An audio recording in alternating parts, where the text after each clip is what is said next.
we get started. I asked them a couple of things. I asked them, what's the best thing that has stayed the same about the IETF since the beginning? What's the best thing that has changed? And I asked for some anecdotes to be able to share. So I wanted to tell people a little bit about what I learned in this process. The first thing I learned is that this isn't actually IETF 100. It's IETF 99, according to some people who were there from the beginning. This is the front page of the proceedings from what is known as IETF 1. And you'll note that the title of the meeting doesn't have the word IETF in it. It was actually the Gateway Algorithms and Data Structure Task Force that was meeting. And it didn't become an IETF meeting until halfway through the first day. So, and you'll note that actually, if you look closely at this, which you maybe can't see on the slide, it's like this piece of something is taped over that says first IETF. So there's a little trickery of labeling going on there. And the lesson we learned from this is that we don't actually know how to count. Thanks to Bob Hinden for pointing this out. So that was lesson number one. The next thing that I learned was about friendship.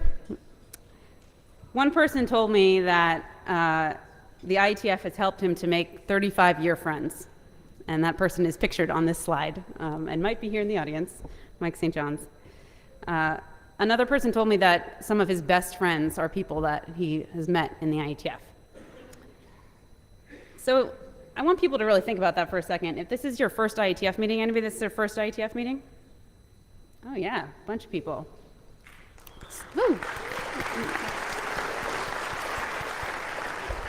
So you can look to your left and look to your right and think, these are going to be my best friends in 35 years.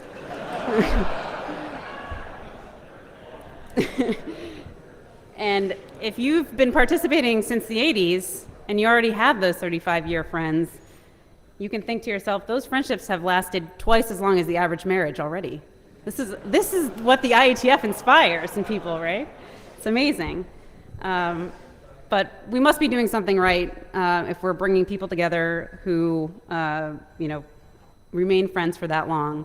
We use this term community a lot in our daily life. You probably heard it, a couple dozen times today while you were sitting in working group meetings talking about consensus decisions and so forth. But we rarely actually stop to consider the sort of fellowship that it implies, and that really came through in the chats that I had with folks who've been participating a long time. The last thing that I learned was about the sort of spirit that permeates the halls of these meetings. I asked people what was the best thing that hasn't changed, and there was a just remarkable consistency to the answers here. So one person told me that, talked about people working together towards a common goal. Another person said there's a general feeling of collaboration for the greater good. Essential people doing the right thing. I mean, listen to this stuff, right? Like, think about which other SDO do you go to, and this is what they tell you it's about. The commitment of its people to help the internet grow. There's really a sense here that people come together not necessarily because they are motivated by their employer or even personally motivated, but motivated to give something back, to contribute to something larger than just their own project, but to come and collaborate to create something larger than themselves. And I think that's as true today as it seems that it was at IETF 1. So I would invite people to raise that glass that you have in your hand and toast to 100 or maybe 99 meetings worth of friendship and collaboration in service of the greater good. Cheers.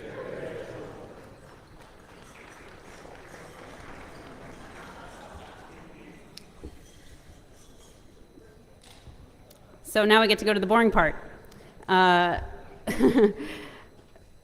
Here's our agenda for today. We're going to hear a few words from the host of this meeting, Then we'll do brief updates on hot topics from me, from the administrative side, Leslie and Portia, and from the NomCom, Peter Gee. Quick preview of IETF 101. Then we'll have a recognition of some individuals who are stepping away from the IETF. We'll have the presentation of the Postel Award from ISOC, and then we'll have the technical plenary portion, which is doing a forward look at social, political, and technical perspectives of what the internet's going to look like in the future. And then we'll end with open mics as usual. So first, a big thanks to our host for this meeting, Cisco.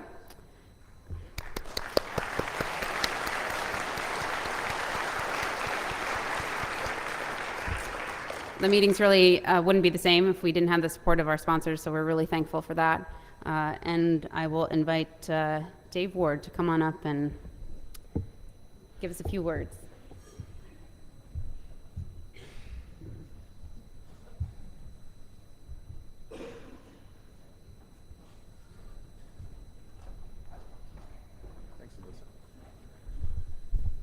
Hello, everyone. Thanks for coming to the 100th IETF. I'm Dave Ward from Cisco. Many folks have heard of Cisco before, so I'm going to skip the marketing speech. If you're not familiar with us, our rabid sales team will be after you shortly. But there are a couple of people that I want to call out specifically. One, many of you met as not only did she hand you your cool and awesome Circuit Singaporean Lion logo t-shirt, she also single-handedly arranged the social event last night at the aquarium that I thought was just simply fantastic at an outstanding venue. And Huang Fam took the day off today, well-deserved, but when you see her around tomorrow or the next day, please say thank you to her. She did all of that work single-handedly.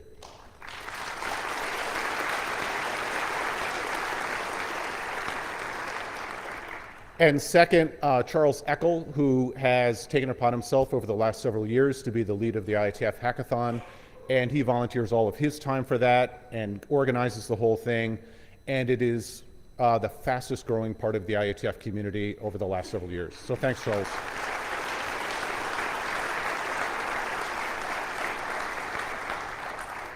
Third, shameless self-plug. I'll save all my comments for tomorrow. I speak at the lunch slot tomorrow afternoon, so hope to see you there, and thank you all very much for coming.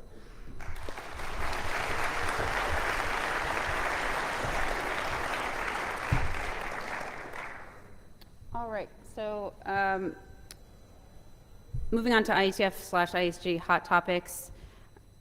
We've covered a bunch of these topics in a written report that was sent to the IETF mailing list last week, so there's a lot more detail there. I'm just going to cover the highlights in the interest of brevity.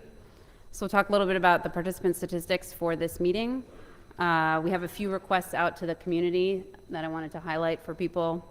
Talk a little bit about the side meetings experiment and the code lounge at this meeting. Hopefully people have made use of those.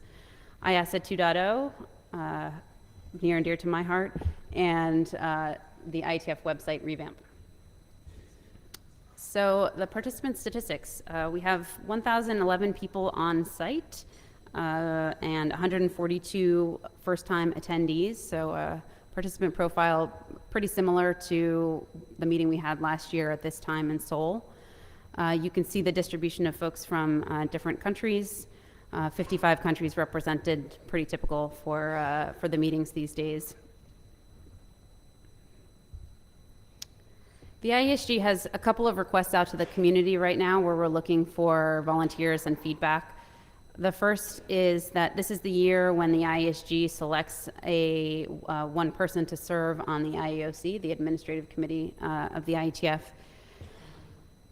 All you need to do is send name, email, and qualifications to the IESG alias, and those nominations close at the end of this week. So if you know of somebody who you think wants to jump into the administrative side of the IETF, please send us a note. We also have a note out from Spencer seeking people's input about our expression of our expectations for bringing new work into the IETF. The very short summary is that we're hoping to have earlier notice when people want to bring new work in. and more attention to the specific work items in the proposals for new work. There's a somewhat lengthy thread on the IETF mailing list about this, so I encourage you to check it out and send us your thoughts if you have them. There's also a couple of requests out from the IAB to the community. The IAB is not giving a presentation up here, but I wanted to flag those for people as well. We're looking for volunteers for the ICANN Technical Liaison Group. Again, you can send email to the IAB chair and the executive director if you're interested in serving in this capacity. And the deadline for that is November 29th. And then just yesterday, we also announced that we are seeking candidates to join the ISOC Board of Trustees.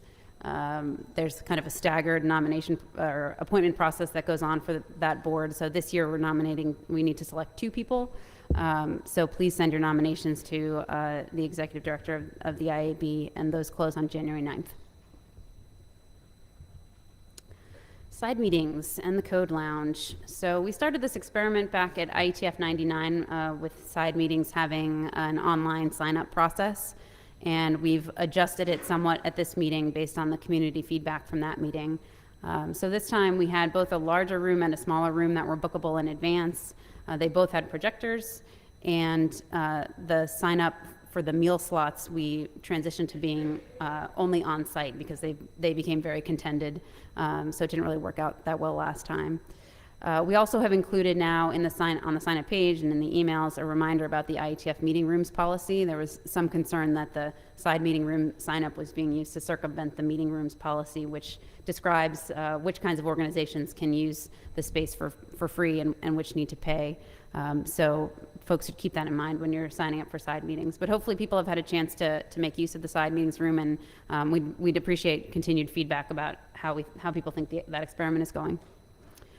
We also had the Code Lounge for the first time at this IETF. So this was a portion of the IETF Lounge that was set aside for working group chairs to be able to reserve time for coding sessions amongst their participants. And again, definitely looking for feedback. We didn't get a lot of signups ahead of time, but would be interested to know how people ended up using the space. IASA 2.0. So this has been a recurring topic that you've seen presented in plenary and in the written reports, and some of you are participating on the mailing list already. A discussion that started towards the end of last year about potentially refactoring our administrative arrangements that we use to support the IETF. Those arrangements are more than 10 years old, so it seemed like a good time to revisit. There's a design team that was set up a couple of months ago to start exploring some options for this, and they have a very nice document that I encourage people to go take a look at. They've put a lot of effort into fleshing out the problem statement, what the requirements are for the future, and exploring some three specific options. We had a BOF yesterday on this topic where the community gave further consideration to the work of the design team. And the result of that was that we narrowed the list of these structural options that are discussed in the design team document down from 3 to a range between the other 2, and essentially identified some areas that need to be further fleshed out, both from the IETF side, but also in partnership with ISOC to try and figure out what the right next step is here. So I encourage people to join the mailing list.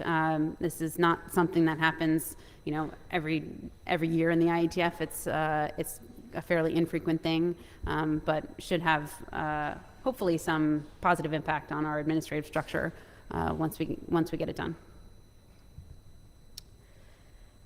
We've also had ongoing the IETF website revamp.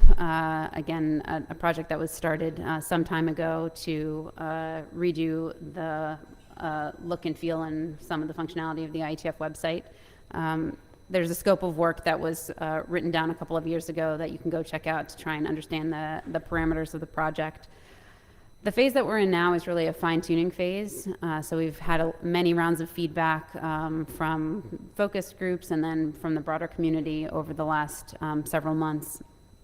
We're hoping to move it to production after IETF 100. So you can take a look at it. It's at beta.ietf.org.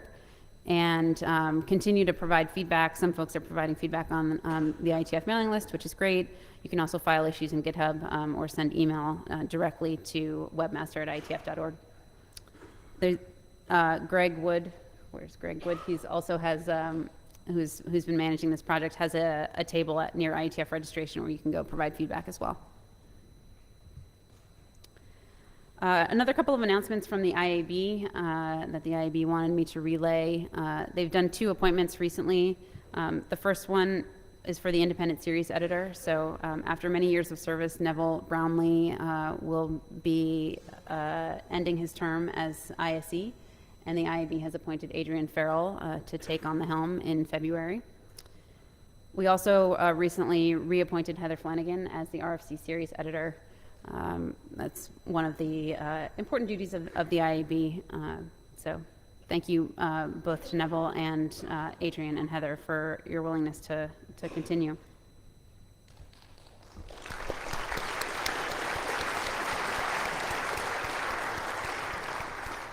So there's a bunch more in the written report online. As I said, a little bit more about experiments, a note about appeals. There have been none since IETF 99.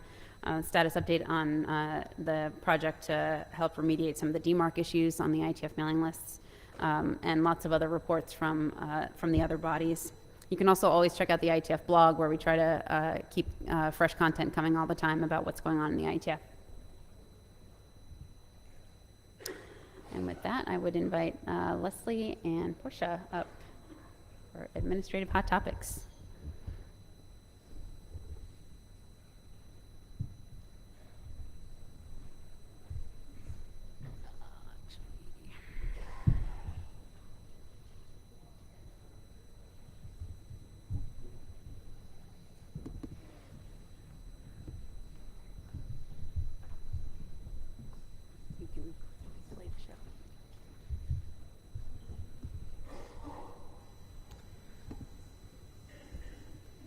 Oh, come on. I don't usually do this. Yeah.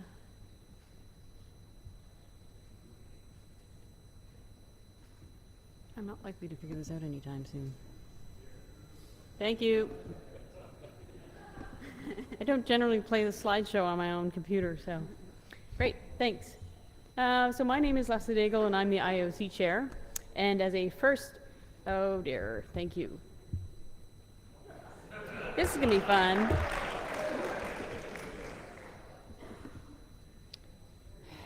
Thank you, I'll get there.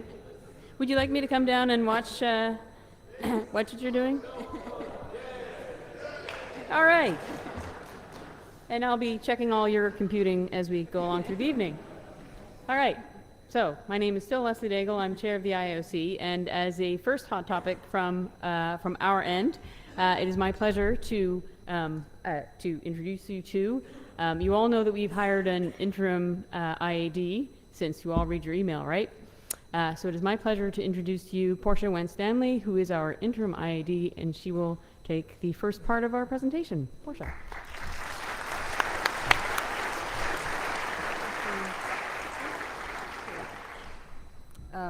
Thank you, and thank you for the champagne to calm my nerves. And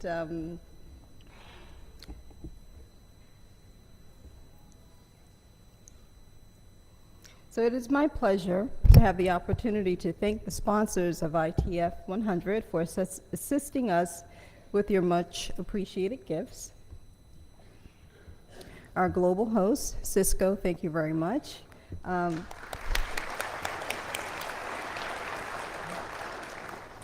We also have hosts for our gold sponsors, silver and bronze, gold, China Internet Network Information Center, our silver ICANN, bronze sponsor Infocom Media Development Authority, and we have connectivity sponsors, StarHub, ViewQuest, NTT Communications, and Meritolindo Broadband Company. Our Thursday break sponsor is Huawei, And we also like to thank our volunteers for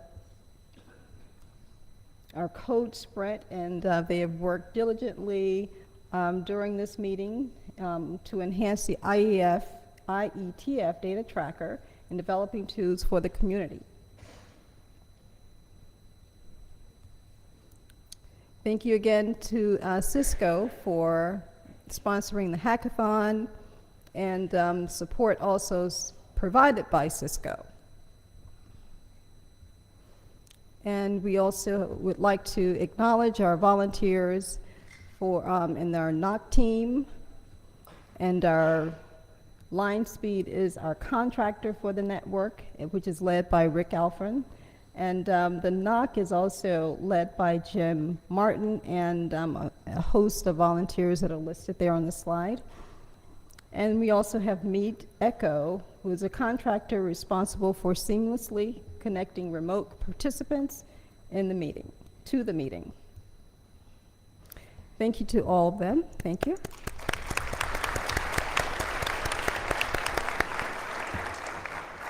And then last but not least, I'd like to continue and encourage you to attend Thursday Tech Talk with Dave Ward from Cisco. Thank you. Leslie.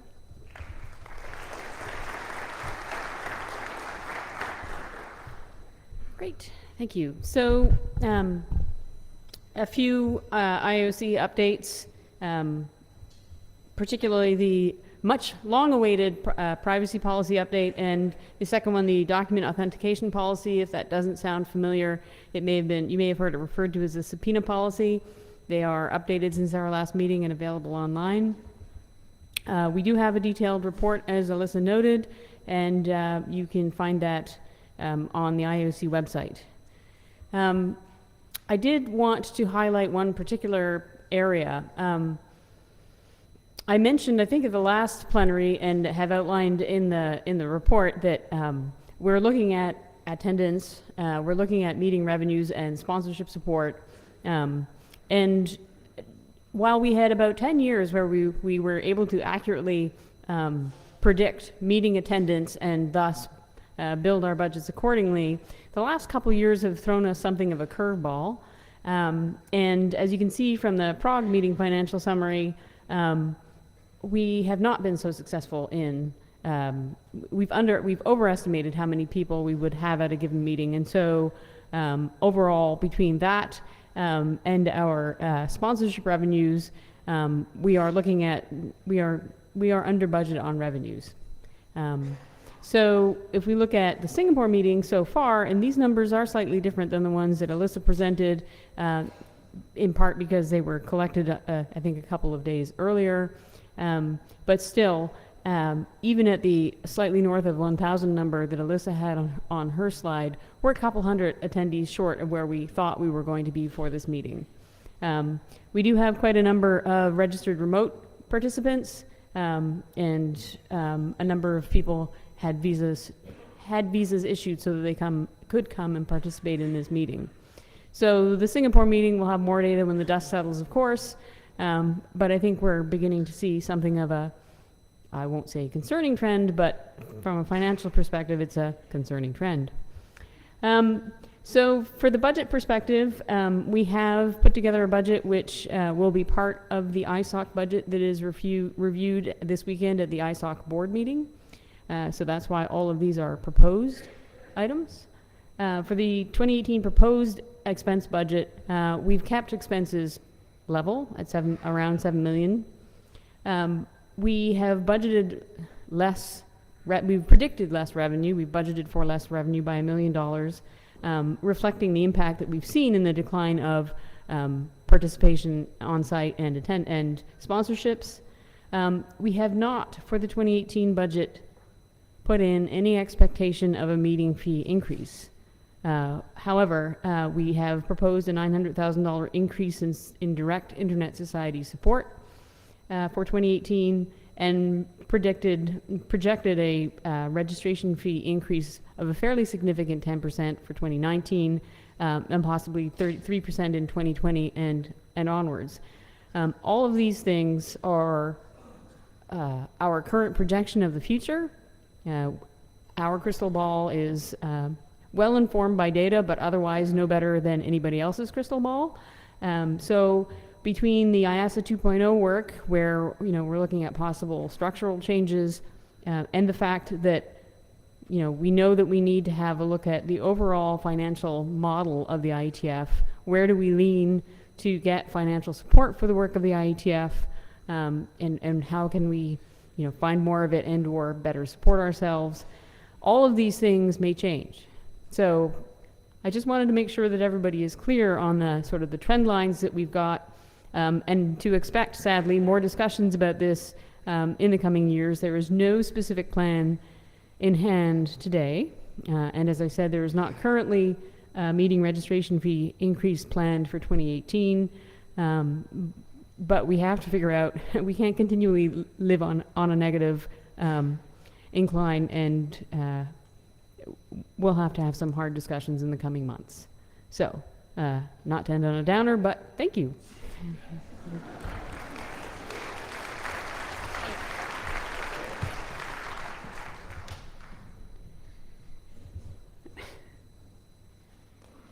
Okay.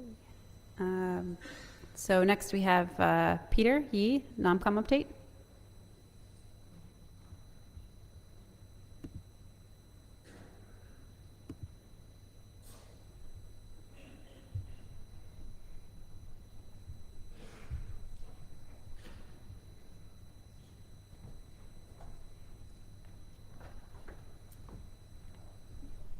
Thank you. This is your 2017-2018 NOMCOM, and importantly, a couple of email addresses there that allow you to reach us, either the chair or position or the whole of the NOMCOM on that second alias, and this is going to come into play when we get to the third slide. These are the positions we're working to fill right now. As you can see, one position at the IAOC. We have 6 members of the IAB who are up, and then various members of the IESG. The stars next to the names indicate people who are not re-upping their positions. Now, at this meeting, we are entering phase 2 of our efforts. Up to this date, we've been looking for nominees, we've been soliciting feedback. We continue to solicit feedback. We are also doing our nominee interviews here at the meeting. The deadline for feedback is next Friday, the 24th, and of course, for those of you who have holidays next week, maybe this week would be a really good time to get that feedback in. If you wish to send feedback on individual candidates, you can do so through the NOMCOM website, there down at the bottom. You can send email if you want to just cover, the general topic of an area that you want to send input on. And if you wanted to send anonymous input, you can send that to the chair alias, and I can enter that either anonymously into the data tracker or share it without attribution to the rest of the NOMCOM. So our plans then are to continue working through the nominee interviews, and we hope to have decisions taken by January and then submitted to the confirming bodies. Thank you.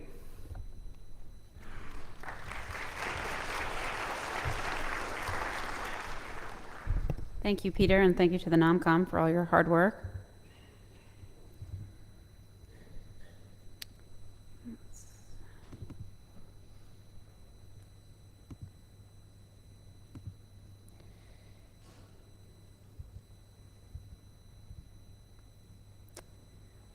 So just a quick note about our next meeting, IETF 101, which will be in London, co-hosted by Google and ICANN. So everybody hopefully is planning to attend that one. And big thanks to Google and ICANN for agreeing to host. Typically we have a little preview of the next meeting, but they both thought we could better use the time charging forth on the plenary agenda. So thank you for that.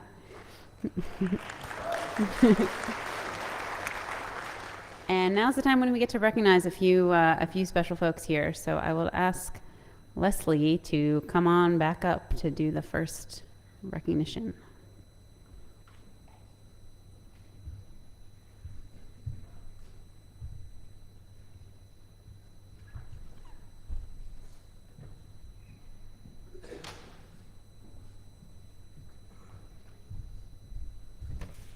This time I brought paper. So as many of you know, Ray Pelletier became our first IETF Administrative Director in 2005. And double bonus points for those of you who are reading your email, you know that he retired from that position on October 31st. So in 2005, the IETF had met only for about 60 odd meetings, and we know they're pretty odd meetings. It was supported by the contributed efforts of a few organizations, integrated administrative machine. And so there's just one more thing to say, and that's thank you, Ray Pelletier.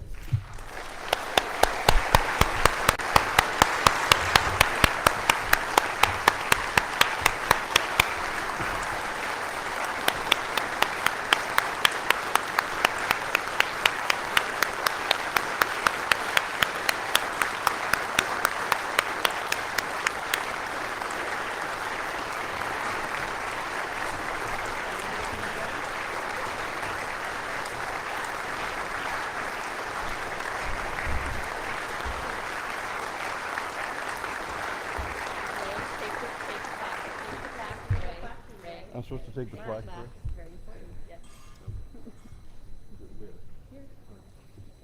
There we go. Open. Sure.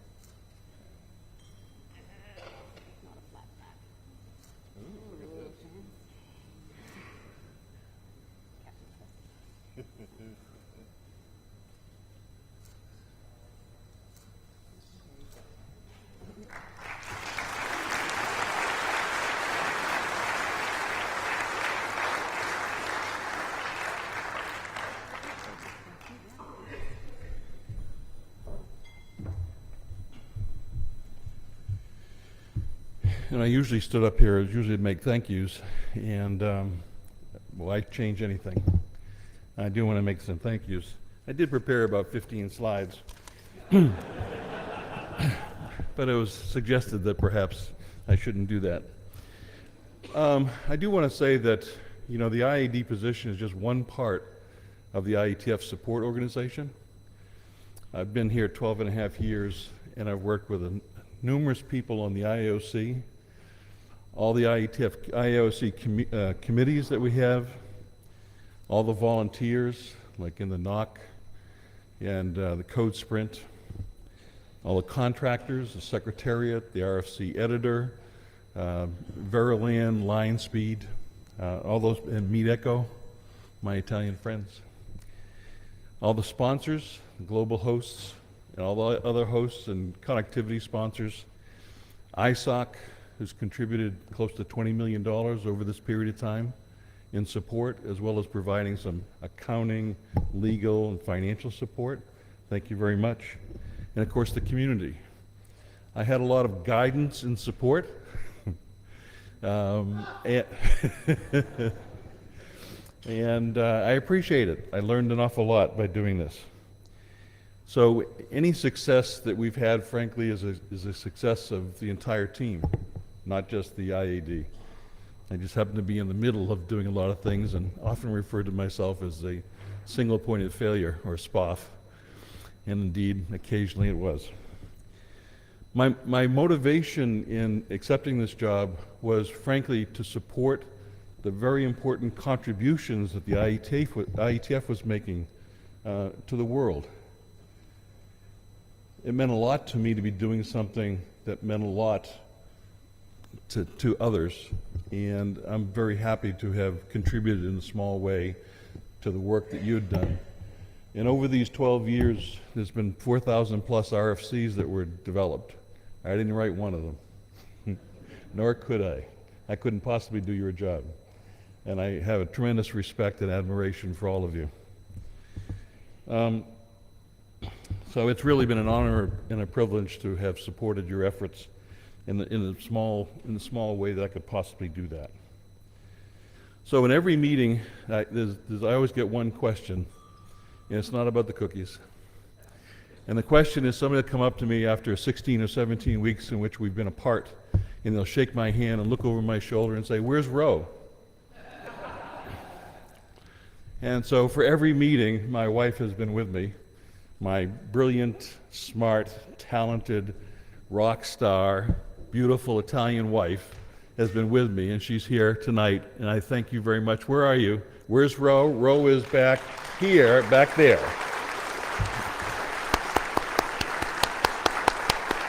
Thank you.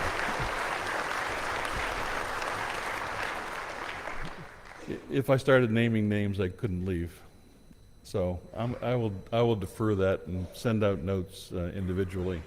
But it really has been a privilege to have served you in the small capacity that I could. Thank you all very much.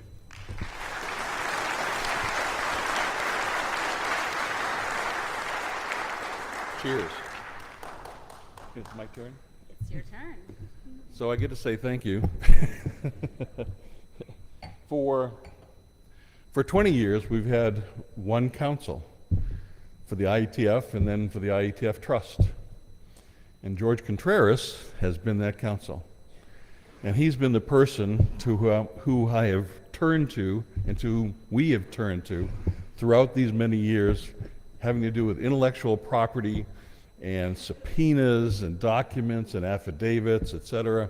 It's just trademarks. It's a tremendous amount of work. George, where are you? You're supposed to be here. We told you to be here. Are you here? Come on up here. Come on up here.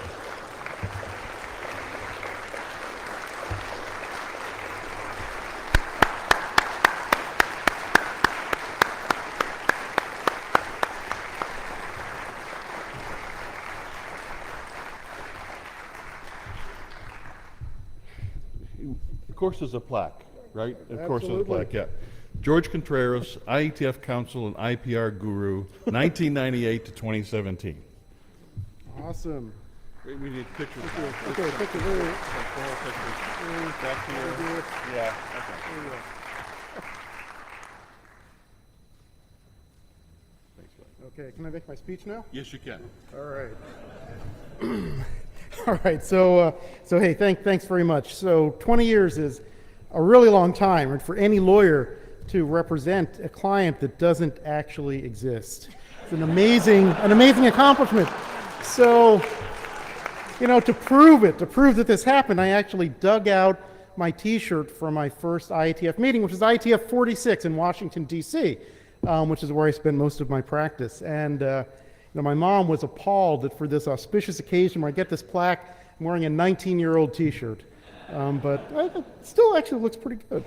I don't look that good in it, but the T-shirt's good.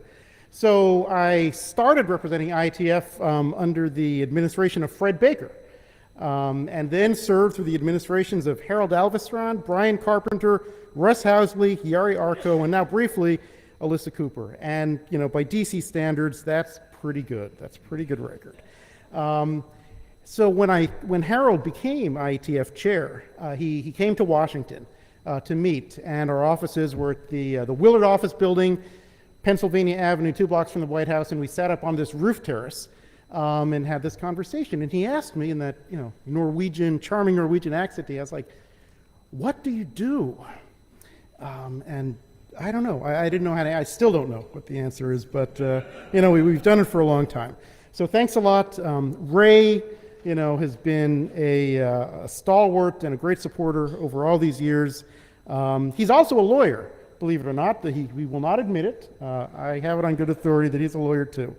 But he's been great, as have so many other people at IETF.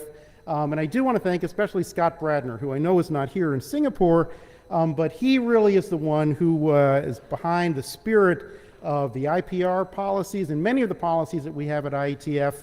IETF is different than every other standards organization in the world that I know of, and in this case, I think the difference actually makes it better. So thanks to everyone. I really appreciate it. It's been a great run.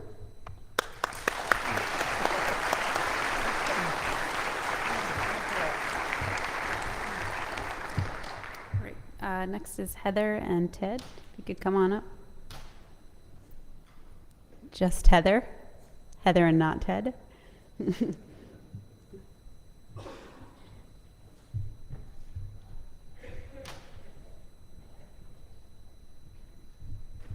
should actually say Heather and Neville.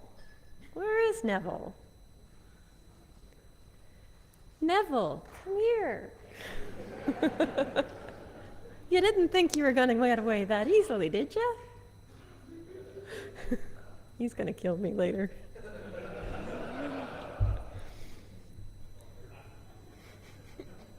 But very nicely. He's very polite about it.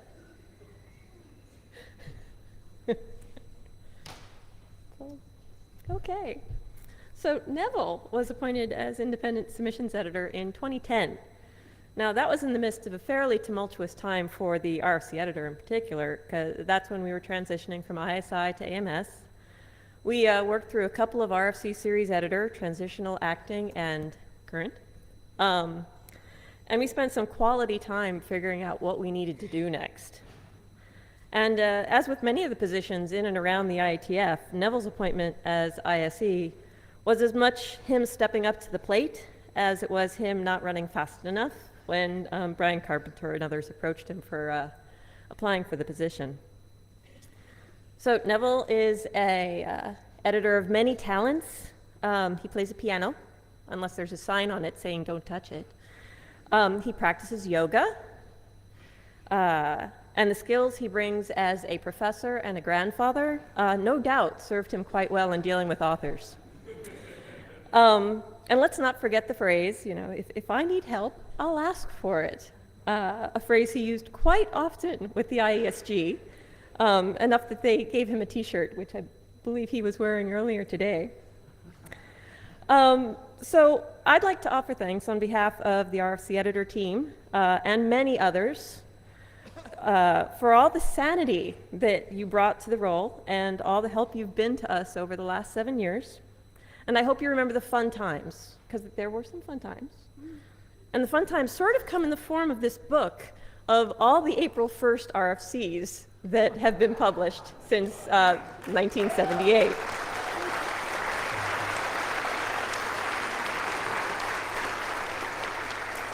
So this book, there's a lot of colorful sticky notes in it, and those sticky notes are actually, well, they were blank pages. They're now filled with well wishes to you. So I hope you enjoy reminding yourself of the RFCs and enjoying the well wishes from the community.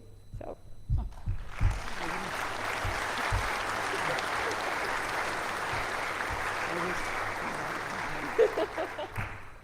I feel a bit overwhelmed by all this, and it's very unexpected. But at the time I started, that was the point where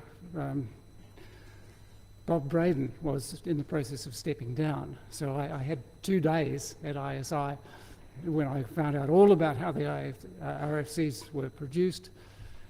And then Bob Braden gave me a list of what he had as independent stream contributions and said, here it is, off you go. And so over the years, it's been a long learning experience from there. And as Heather said, it took us a couple of years to work out exactly what we wanted in an RFC editor, series editor, and then we went out and found Heather, which is wonderful. And in the years since then, I've had a steady flow of independent submissions. I've published what I think are a fairly long list of worthwhile RFCs, and I've had a lot of fun looking at the April 1st RFCs, which are very special because, of course, they don't exist. There are no internet drafts for them beforehand. And along the way, I've certainly met a lot of people whom I would not otherwise have met, and I've really enjoyed working with them and helping them. So thank you very much for all this.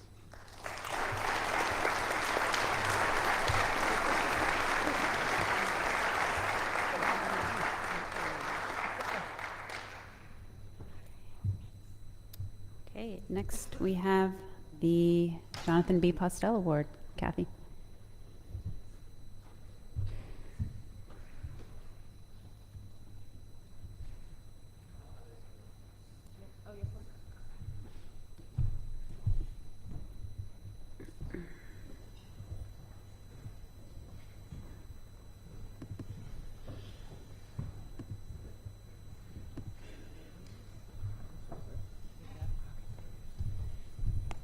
Hello, everyone. It seems very special that we are awarding this year's John Postel Award on the 100th meeting of the IETF. We know that John was the first of many, had the first of many jobs at the IETF. And so it's quite inspiring when you think about what one man accomplished in too short a time. On our 25th anniversary of ISOC, it's also quite warming to remember and know that he was the first member of the Internet Society. So we think of him today as we honor yet another one of our outstanding colleagues. So the Jonathan B. Postel Award was established by the Internet Society to honor individuals or organizations that, like John, have made outstanding contributions in service to the data communications community. The award is focused on sustained and substantial technical contributions, service to the community, and leadership. The awardees of the Postel Award are here, and amongst them, you know, are some of our most distinguished colleagues. They and a committee of this group are the selection committee for the next year's award. So this is 19. It is my great pleasure to announce this year the award of the 2017 Jonathan B. Postel Award, Casey Clapper.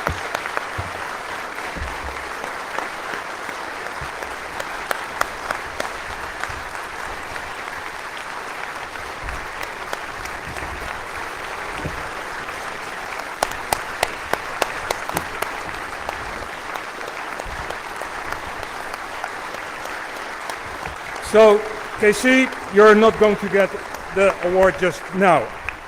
My name is Olaf Kolkman, Chief Internet Technology Officer from the Internet Society. Let me share with you why I am so happy and proud that I am allowed to hand over the award to KC. KC leads CADA, not CAIDA. I was just explained that that is the wrong way to pronounce it. The Center of Applied Internet Data Analysis. CADA is a unique place. It's one of these places where scientific rigor, applied measurements, open data, and the internet come together. On the science, since its inception in 1997, the group has published over 350 papers, in the majority of them in peer-reviewed journals. And they've done so on a broad set of topics. CAIDA also makes its data available, which means that over 1,100 papers have been published based on that data. That's an enormous contribution to the body of public knowledge. CADA has also become the go-to place to get insight on the large-scale topology of the internet, the place to get neutral data that will inform both engineers and policymakers in their work. And if you want to have a map of the internet topology, know more about spoofed addresses, IP reputations, large-scale outages, etc., you go to CADA. It is that body of work that forms the basis for evidence-based work, both in the technical and the policy domain. And that's not all. KC has always promoted sharing of data. The core of scientific work is that experiments are reproducible. And when data is hard to gather, which on the internet it is very important to make it available to the rest of the community in the interest of science. And Casey has always made that a commitment a cornerstone of her work. Finally, Casey is one of these leaders with a vision that gets things funded and done, sometimes facing bureaucratic challenges, and almost always in environments where those that are being measured would prefer not to.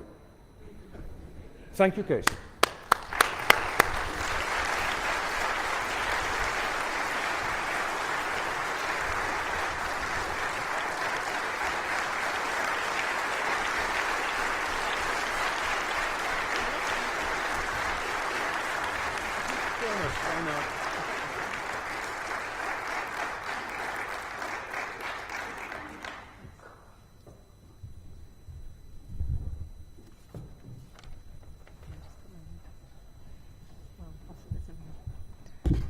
Kathy said this morning I should speak for 3 to 5 minutes. And my husband said, wow, you're going to have to come up with 30 minutes of material for that. But I promised I was going to talk slow. Too late, right? This has, I think it's fair to say, been the most surprising, positive. Huh? Oh, me? Oh, that's not me. Yes, I do. Can I? Cancel, and can I just...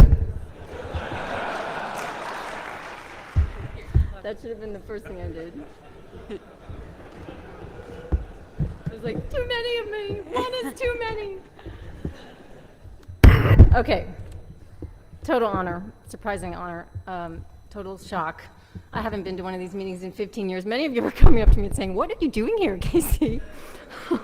It's been great to see you all, and some of you I haven't yet connected with, and please find me before I leave. I'm here till Saturdays, so you know my email address. It's Casey at something. And the other reason is that I tend to focus more on what we haven't accomplished yet rather than what we have. I had no idea we had that many papers published, Olaf. That's really cool. I don't do that measurement enough.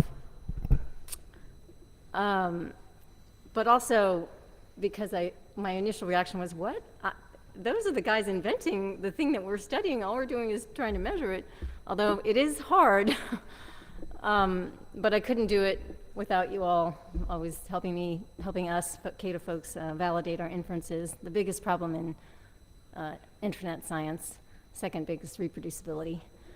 And I also couldn't do what I do without my family, my husband and son who are over there, and their first IETF, newcomers to the IETF. And again, if you've spent time with me, you can know what a challenge it must be to be married to me. At dinner, my husband will say something and I'll say, how is that measured? It's totally irritating, but he manages. So I want to just say one quote that follows on from the Postel quote we all know, which is kind of a biblical tenet, if you ask me. Be liberal in what you accept, conservative in what you send. If you go to RFC 1122, I like to go to the source material. That's what researchers do. And right after that quote, which is quoted from an earlier RFC, Bob Braden, then the editor of this document, a host requirements document, says the following: software should be written to deal with every conceivable error, no matter how unlikely. Sooner or later, a packet will come in with that particular combination of errors and attributes, and unless the software is prepared, chaos can ensue. 1989. In general, it is best to assume that the network is filled with malevolent entities that will send in packets designed to have the worst possible effect. No IoT back then, 1989. Next, he gets a little more optimistic. This assumption will lead to suitable protective design. Although the most serious problem in the internet serious problems have been caused by unenvisaged mechanisms triggered by low probability events. Mere human malice would never have taken so obvious a course! Exclamation point. 30 years ago, that is, and that was 20 years after DARPANET, 1969. So we are 50 years into this, people. We are old. We are like the bellheads that we used to call the old people 30 years ago. And then they were just building a network. They didn't, well, in 1989, even in 1989, they knew the promise and perils of the internet. And of course, even John knew we have to do something to prevent the chaos. There needs to be a Bureau of Internet Numbers, and he became it. Today, the promise and the peril are much stronger and much harder to measure. They go up many layers. And there's going to be a lot more needed in the next 20 years than in the last 20. So this award really did make me take stock of where we've been, although I didn't count papers. And we are going into writing our program plan, CATO's program plan for the next 4 years, and this came at a really profound time for us. So just to give you an idea, one of the things we're going to try to do in the next 4 years, the fantastic group, there was a slide of all the people at CATO that are doing the real work, so I feel bad taking credit for all the real work happens back there, as you know, if you lead a group.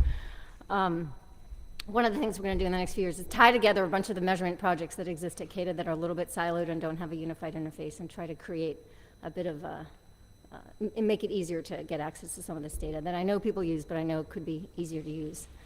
So in that line, I'm going to do one plug for a CADA project and then get off the stage and watch people on a panel talk about how to measure the future of the internet, maybe, which is quite a few things about the internet you can measure from anywhere, like IPv6, whether something is supporting IPv6, or DNSSEC. And you might get really depressed if you do try to measure it, which I have in the past. However, there's one thing, and it's also a 35-year-old problem on the internet, called ingress filtering, or BCP38, it's very hard to measure from anywhere on the internet, so it's very hard for researchers to do it. The only real way to measure it, now this is not quite true, but I'll oversimplify for right now, is to get inside each network and measure it. So what is it? It's preventing spoofed packets, who apparently can put any malicious thing they want in the packet. It's preventing packets from fake source addresses from leaving the network, from leaving your network. Classic incentive misaligned configuration that you would have to put into your routers in order to protect the rest of the internet from somebody in your network sending traffic that may be attack traffic that has a fake address and you can't then easily trace back to the source of the problem. So a group of folks at CADA have built a tool called spoofer.cada.org, and I guarantee you, well, I propose, there is nothing else you can do in 60 seconds that will have an impact on internet security like this will. You can download this tool, install it on your laptop, and what you do is you go around the world. It's really good for people who travel a lot to meetings and go to strange networks. You go around the world, and it will test whether that network can spoof by sending various types of spoof packets back to trusted servers at CADA, and then we analyze which networks can and can't spoof, and you can see all of the data. You can opt out to having it be published unanonymized, and then we share aggregated versions of this data we share aggregated versions publicly, we share unanonymized versions with remediation authorities to help clean up this 35-year-old problem. So we're still going with the protocol where you can put a fake source address in the packet, guys. I'm a little worried about that, but as long as we still have that be the protocol, we better get better measurement of it. So that's one of the small pieces that we're working on, and I will end on that note and give you a business card to deploy it if you want. Thank you very much, guys. Thank you so much.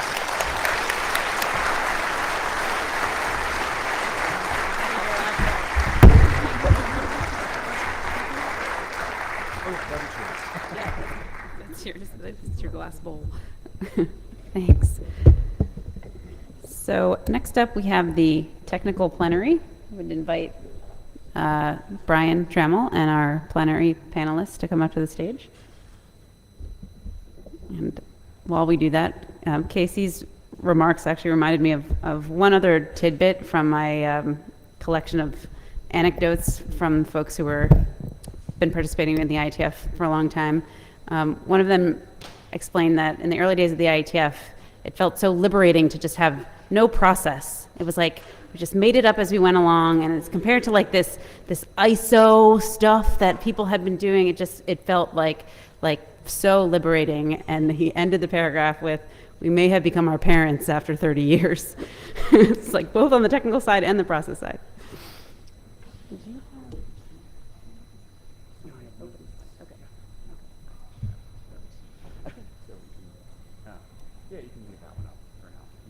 Okay. Their slides are up, right? Their slides are on. This one, yeah.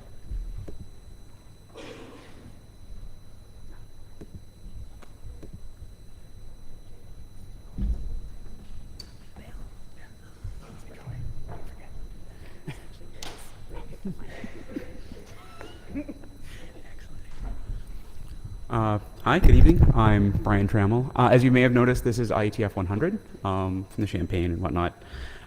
We've done some looking back, and often at the Tech Plenary we look forward. We look at things that are happening right now or happening, in the coming year or 2 years, things that we think are short upcoming developments. We're going to do something a little different tonight. We're going to look a little bit further ahead at this milestone. So we've had 100 meetings. As we've heard in a couple of speeches before, the internet has changed a lot during that time. In some ways, it's changed a little less. A lot of that is in part to what we do here. So the question that we want to ask is, what will the internet look like at the time of IETF 200? So we've asked a panel of people, some of whom many of us know, to talk with us tonight about this question from a variety of different perspectives. So we have first Jun Murai. He's the founder of the WIDE project, professor at Keio University, with a focus on global computer networking and communication. He's known as the father of Japan's internet, or the internet samurai. We have Henning Schultzrene, chair of the Department of Computer Science at Columbia University in New York, and Monique Moreau, president and co-founder of the Humanized Internet, a nonprofit organization focused on providing digital identity for those individuals most underserved. So first I'd like to invite June to come up to the stage. Okay. Opening remarks. Yeah. Yeah. And Slides will I can use this one. Oh, yes. Yes, I know how to use a Mac. There we go.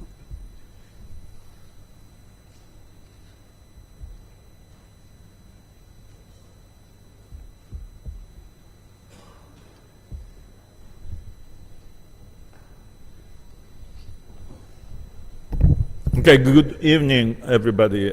This is Jumrai, and from Wide Project K University, and I put my title Internet Civilization, but it means that any of the space of the life on this planet, then it's a no place without the internet, no activities, no life. No industry without the internet. When we think about the 200 IETF time, right? And so we already understand that kind of a situation already. So therefore, I called it internet civilization. But anyway, I myself have been participating on the IETF a long time ago, like a field growth time. And then I've been participating on developing the technology. And then when we are working as a part of the university activities, and then around connecting with universities around the world, and that was the academic network. And then we didn't understand the national boundary at all. So that's how we developed the internet. And therefore, it's a very interesting space. So we have been, developing the internet, bridging all the space beyond the border of nations. And then we didn't even think about the nation's border. And probably that's one of the reasons I was sitting in here and discussing with many of the people, because I'm the other side of the Pacific Ocean, and then many people sitting in the, no, this place is my side, I'm sorry. When I first participated in the United States, that's the time. But anyway, so after that, then, internet is not only used by the university people, but also by many of the other industries. Therefore, any kind of verticals connected by internet, which is changing the world drastically. And so then, when the data is shared on the internet, then, that's a lot of beyond the data, beyond the silo, beyond the verticals, bridging impacts is happening. And therefore, that's the impact of the internet and the internet state in the single internet around the world, in the global space. That kind of concept and principle is very much, creating any possibility on the human being that the collaborations beyond the borders. And then, also a service platform is created on the top of it, and probably the data, not necessarily via IoT, but the digital data is transmitted and exchanged over the internet, and then the service platform, like people can utilizing their creativity and the wisdom to on the platform of the service platform, like web architecture and other things. Therefore, there are a lot of new things happening, and then ideas can be implemented on the common platform. That's standardization of the technology. But when we think about the standardization of the technology, then IETF is concentrating on in the bottom of the internet part only, and then as we all know that web architecture, HTML5 HTML standard split into the W3C. So as many of the service platform application area is creating the different type of the standards. So that's one of the concern we are now facing at, that the internet committee in here is thinking about the internet layer, and then they know, but we long time ago we worked on many of the application area as well, and then sometimes splitting into the various technologies. So that's my concern is again the splitting into the various pieces of the areas of the segment, and then they started to create the new type of a dev standard on the digital and the communication way. For example, I'm working on recently on a medical device standard, which is basically worked in the ISO and the IEC. And I looked at all the specs, and then there's no specification about the network. There's no specification about the timestamp even, and on the data. Therefore, there's no specification about how to connect the medical devices in your hospital's operation system. So, operation room. So, I'm started to worry about those segments of the industry started to utilize a digital communication thing, but not necessarily be working with us, meaning that learning from us. So, but that's probably one of the concerns that we might be thinking for the future, that it's very important that the necessary collaboration should be established, and then so that beyond the silo wall, and we can de-silo everything. So that's one message. And then this side is I recently used for the many of the cases, and then when the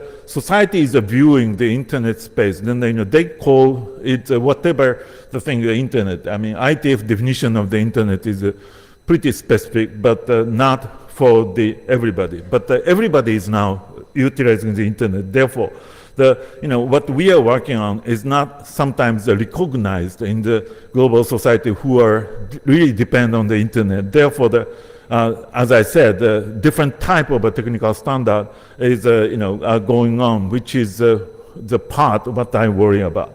So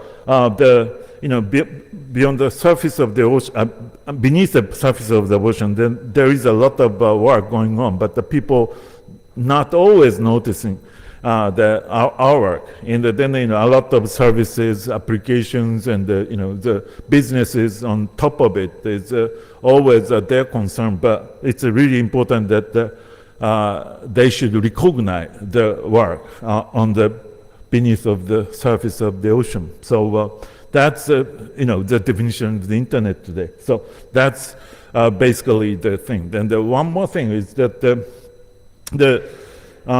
since this is Asia, then the last century, then U.S.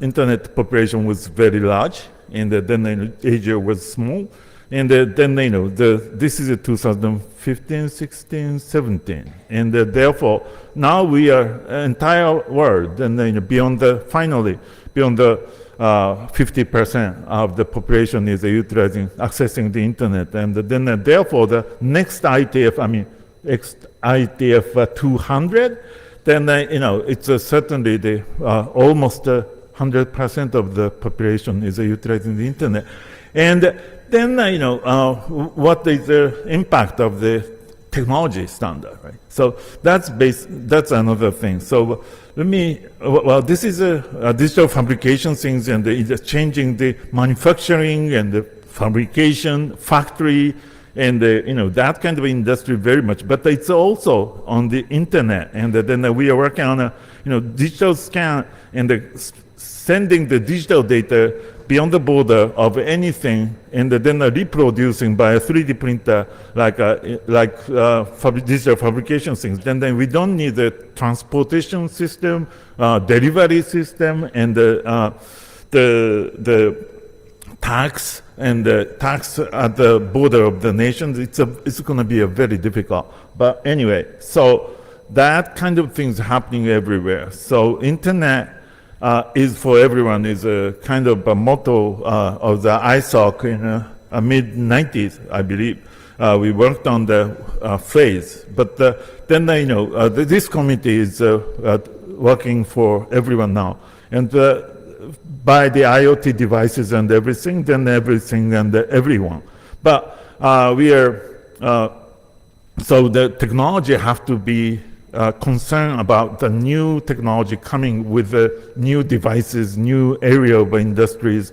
I really think that the internet communities should consider about each of the areas. So no area of life without the internet can be considered in the next 30 years of the internet history. So the technical challenges is always interesting, and then we've been working on that.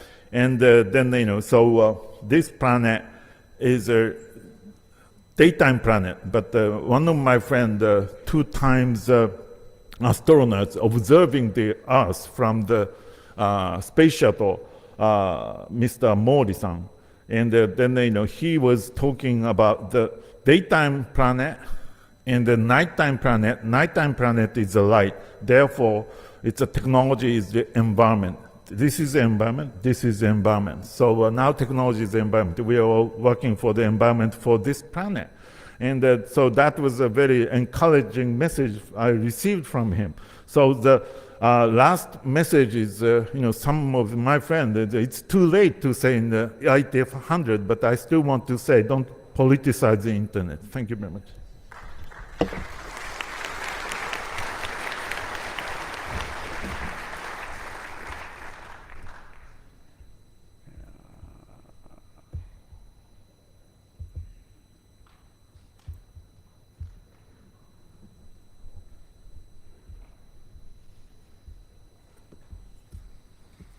Okay. I have tried to do my homework assignment. I'm pretty sure I've pretty miserably failed, but I'll have the advantage that in 30 years or so, I'm hoping that I won't be here at the meeting if I'm around. So let me do kind of 4 kinds of predictions that illustrate, I think, different perspectives for IETF 200, which would be around 2047 or so. The first one, which I actually give the largest chance of being roughly correct, is probably the least exciting in some way. Namely, that we collectively, as the internet, will really be the third or major utility that we have. Namely, water and electricity. Hopefully gas won't exist at that point anymore, kind of a natural gas type of stuff. That we will be the maintainer of one of the core civilizational infrastructures that most people outside just will not know, just like most of us probably have no idea who standardizes. There must be organizations for that. Electricity delivery, water works, and all of those type of things. The next possibility, which is not contradictory to that, is that we will see new applications, as Jun was mentioning, that are roughly linear extensions of what we've already seen. Autonomous vehicles and things of that nature. The challenge there is to get those new communities to actually find us, in that they can indeed know that we can contribute to their project. Most of them don't seem to see the need at the moment. Medical community was a good one mentioned. The third and fourth one are a bit different. Namely, 30 years is long enough that we might actually see fundamental transformations of key parts of the internet, namely both transmission and interaction. Transmission, kind of the quantum transmission protocol type of thing that might happen. And that requires a fundamentally different set of skills than I have. And is that something we will be able to handle at that point? And then obviously the kind of brain-computer interface type of model, where the interaction model that is largely visual and audio, which has dominated so much of our work here, is no longer relevant or as relevant. And I think those are kind of disruptive forces, less likely but that might occur. On the other hand, we shouldn't be, even in 30 years, project too far of a difference between what we have now and that. It's instructive to look at kind of legacy networks, like what we like to call them, in that, and probably the high point of a legacy network was the 5ESS telephone switch, at least in North America for that. It was designed and brought into service in 1982.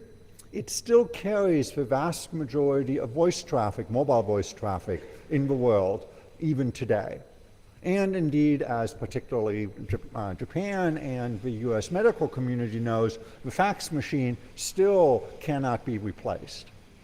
So technologies tend to last quite a bit longer than we think they will. So I'm pretty confident that there will still probably both telephone numbers and IPv4 addresses around in 2047.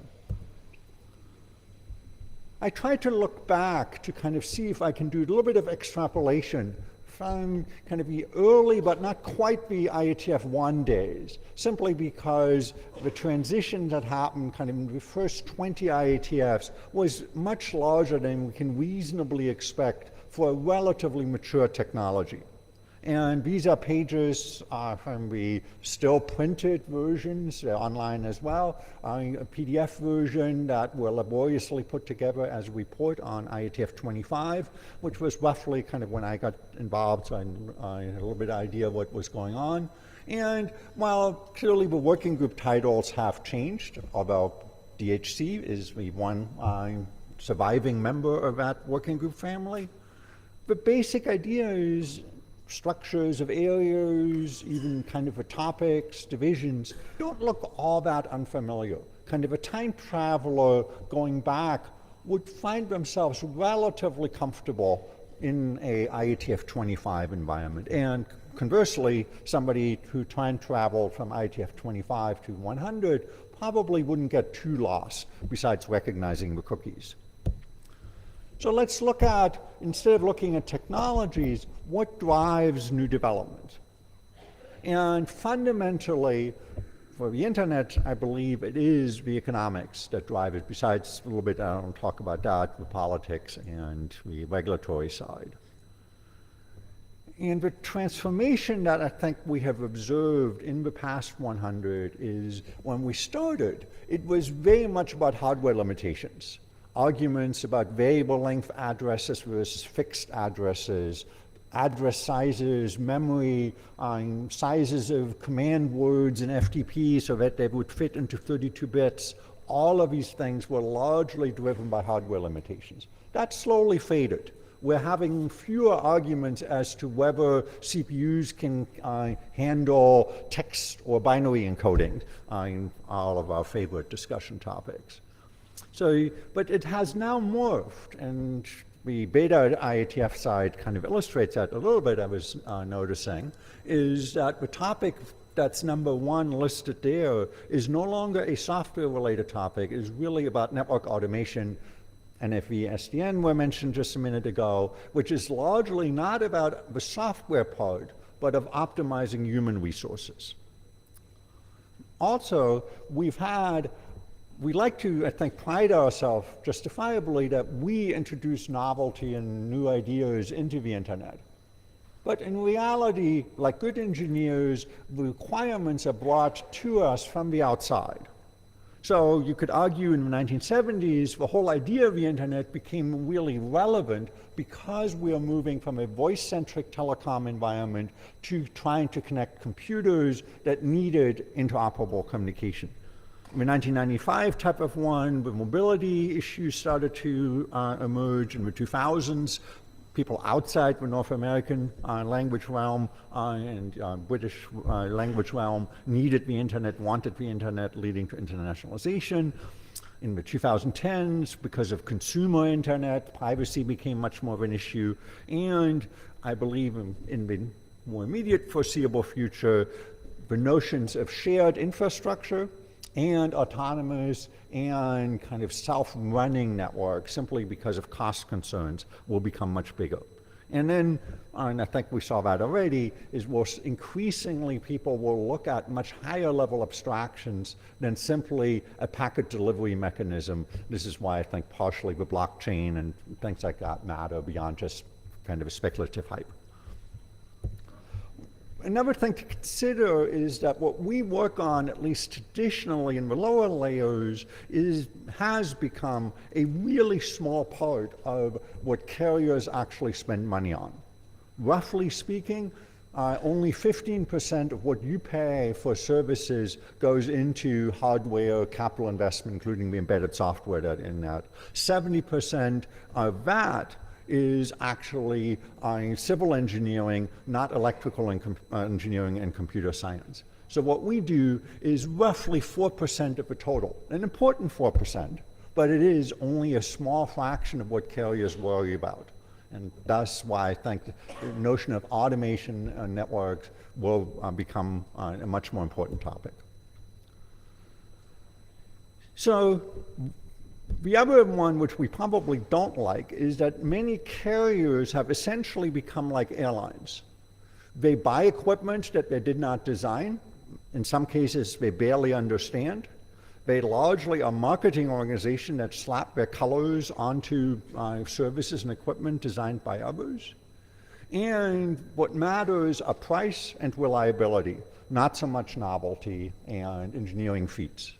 That is a different environment than what we are used to in the previous kind of IETF 100 type of model. The other one is that the economic base is unfortunately shrinking. It came up a little bit earlier in a different context. Indirectly, the IETF has benefited tremendously from the shift of voice revenues to data revenues. That has largely funded, so to say, our operation because money was available that traditionally went into 5ESS switches. Now that money was available on routers, Cisco and others, just to mention a name. I will also, I believe, technically see kind of a discussion going back and forth over those 30 years as to the centralization versus decentralization. I'll actually posit that we'll, instead of having an argument as to whether we'll have a centralized internet or a decentralized internet, kind of a pendulum back from the cloud environment back to a peer-to-peer environment that was fashionable a few years ago, I like to think of it as a quantum pendulum.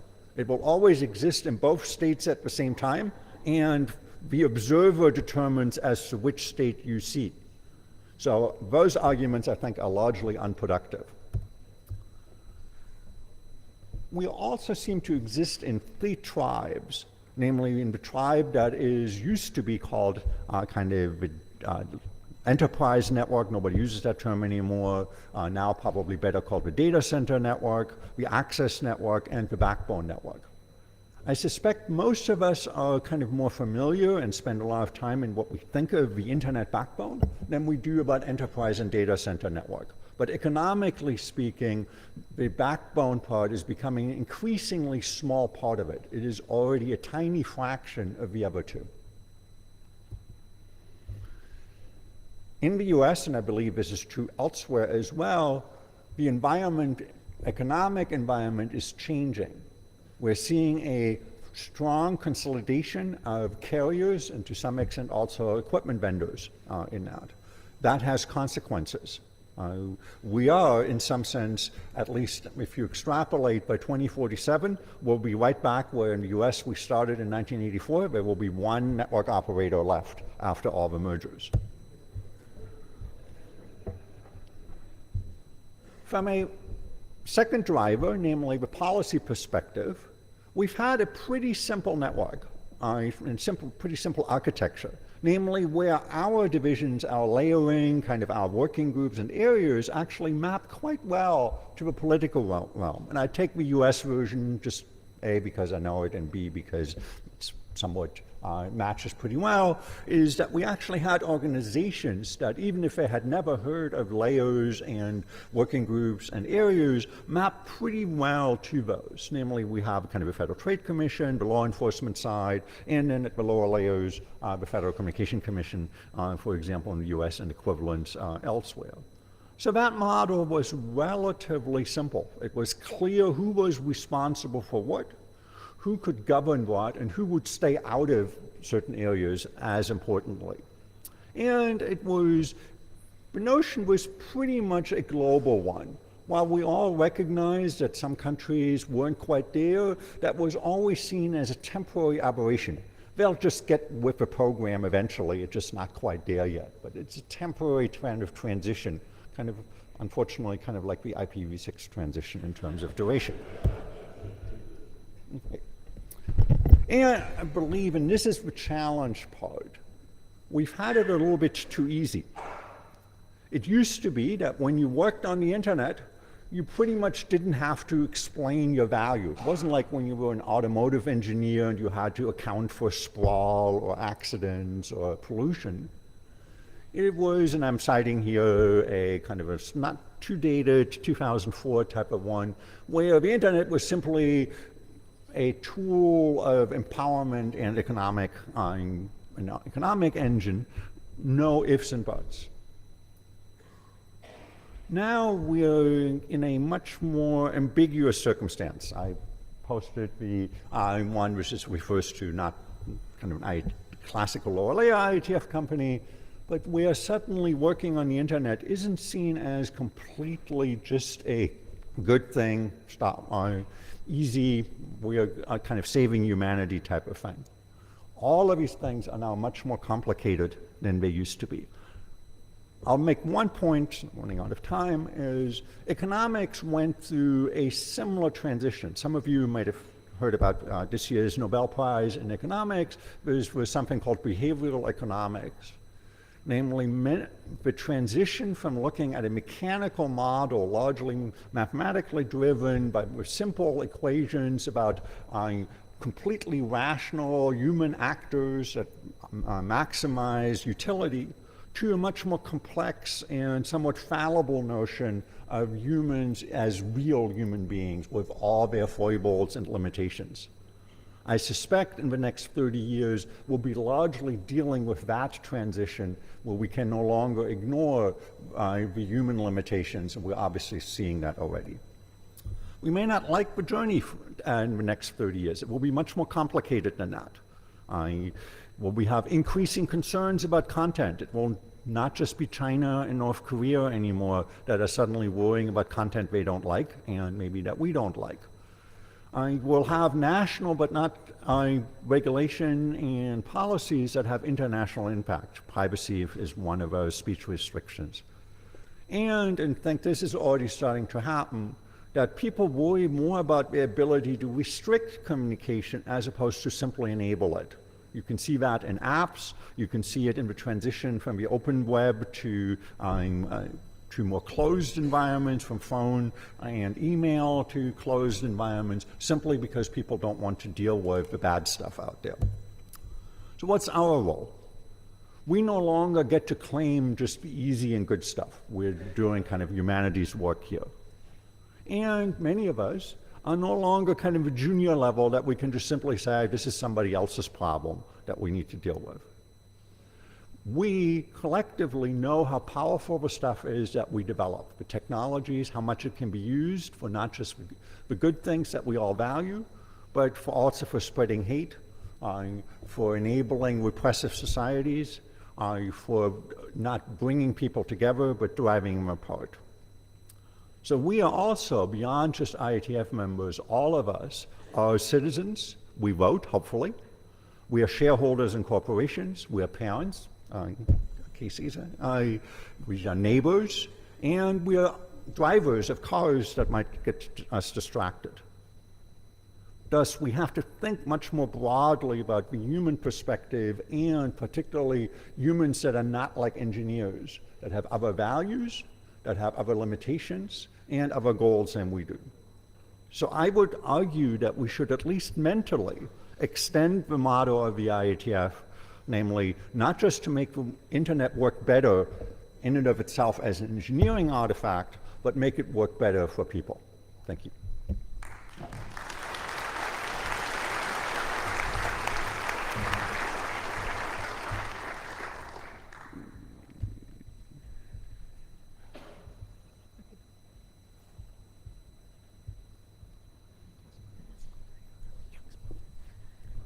Okay, so it's very fine to be here amongst great friends and colleagues. And so, when looking at my homework, I was looking sort of way in the future, and one of this or posing questions about where our internet is going and whether or not it will be relevant. So let me frame it up, the conversation, because there's some patterns and there's some thoughts and questions that we need to think about. One of the notions is that we are confronted by parallel worlds, and that which we reside today and that which is developing in front of us. And whilst technology is an enabler of the internet, there has been there are patterns that may challenge its very existence. And some of them implied a little bit by Henning, which is, controlled by the few. And there is a growing trust deficit, or should we ask ourselves whether or not there is a growing trust deficit? Hence the this new development of what I'll call, or what we have often called, the flow of value. So we may be thinking about the enhanced brain, and we have humans as software, and then there is the tension between weapons of mass empowerment and those of mass destruction. With all the human enhancing tools that are at our disposal, including personalized home robots, the ability to heal ourselves, we can eventually detect that we could be the miscreant actors ourselves. Could we imagine, perhaps, and this is the frame-up, stalemate as the risks are so high towards the community-driven mass, let's say, destruction? So some observations, as I said, is that there is this central tending, and this is a question that we need to ask ourselves. If there is consolidation by organization, are we tending to have fewer large organizations? Whilst there's also this wonderful appetite of societal experimentation, some of which have been alluded to by June, in terms of the internet as an enabler for health, the internet as an enabler for education. But how does complexity, if at all, enable the individual? And so that is another question that we need to ask ourselves. This slide, this is very interesting because it was produced in 2014, but it's already happening when we think about the 100 years, in that we can now have live translation of languages, that people were talking about autonomous cars and so on. And so now we're thinking about other kinds of realities that are starting to develop. The brain as the interface is interesting in itself, because now we have to look at if we are looking at this I don't want to call it a dialectic so much as a polarity. We no longer want to swipe, we no longer swipe devices. I mean, there's one hand, there's that which is good. But what could we think about if we're reading someone's thoughts? And if there is this ability to actually think about controlling the brain as an interface to the internet, the creepy factor will set in pretty quickly. And that is, we will require perhaps a do not share capability controlled by the mind. On the other hand, we're thinking about, what is this whole notion of cyber warfare? What is a bot? How do we define a bot? When does a bot become a bot? There are higher levels of control. There's this friction between individual and community rights. I attended recently an algorithm decision making workshop and human rights. So it goes to governments' responses to security itself and its challenges. And do we actually have a threat of future increase, if you will, of regulation, of the internet, that may fragment the internet itself along nation-state boundaries? And this is a very challenge to the threat that we have for multi-stakeholders, and multi-stakeholder as an approach that has been so fundamental, by which we, the internet, have assumed policy-making decisions. And what about something that we often hear about is sort of the risk to human rights? What is the place of privacy in our world? can we or should we be thinking about designing oversight systems? What will be the red lines of and now the future? If you think about what is happening today, we look at facial recognition and profiling capabilities that really risk and are risking eroding this notion of trust that we have. The trust which we define not only by reliability as a definition, but do not harm you. And with that, we have also the capability today that along the lines of your own, thread of profiling is around you being profiled itself. You can be really put in the bucket of you are desired or you are undesirable. And there may be also this polarity between the haves and the have-nots, and this is from appliedmagicsauce.com. Henning has actually alluded to general data protection and regulation privacy. This is privacy by design, and if you're not ready, May 25th, 2018 is coming upon us.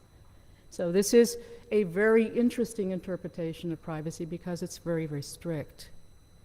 And so that is something that we are, that we have to think about, this polarity, if you will. And of course, now we see this emergence of compliance or GDPR compliance as a service. So the consent will be much more difficult when we're talking about the individual, and much more stricter, and we see that. And so I'm going to leave you with this, because it's really important when we think about these buckets that are happening in the future,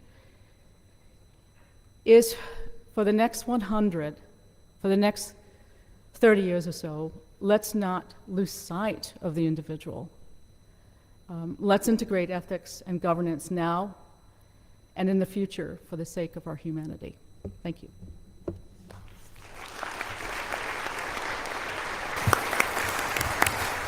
Thank you very much to our panelists. The mic lines are open for discussion if you'd like to ask the panel any questions.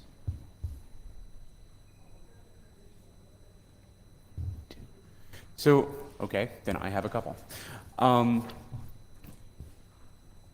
So I noticed something, sort of a theme in all of these talks is that these are all sort of externalities, right? So there are forces that are kind of being imposed on the internet from above, which is not new, but it's maybe accelerating a bit these days.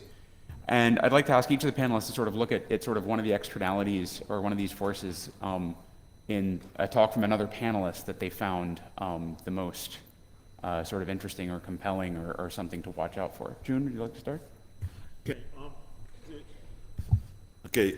Yeah. First of all, a lot of new technology coming in, and then as I mentioned during my speech, and then the new industries coming in, and which has never been actually a part of the community, like medical area, hospital area, agriculture area, and the agriculture machine actually is very similar to the automobile industry itself, machine itself, and then turning out to be a robot. But because of the different type of industries, therefore the regulation, application, and the other things are totally different, and creating the silos.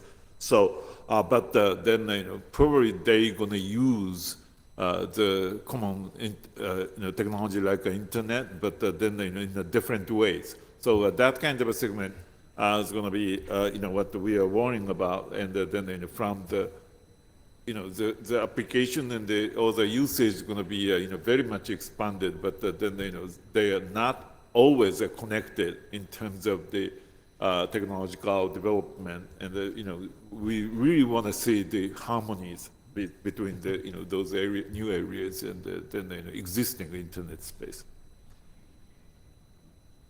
So one thing I found that you said, and maybe wanted to emphasize it a little bit, is I heard a little bit of a tension between two modes. We've always had this kind of a notion that we do this bottom-up, not just in terms of engineering, but also in terms of kind of multi-stakeholder discussions. And you didn't mention the term, but that's the notion largely of a set of equals, at least in theory, who were often driven by NGOs as opposed to governments, certainly not the ITU model or not the UN model of one country, one vote in that.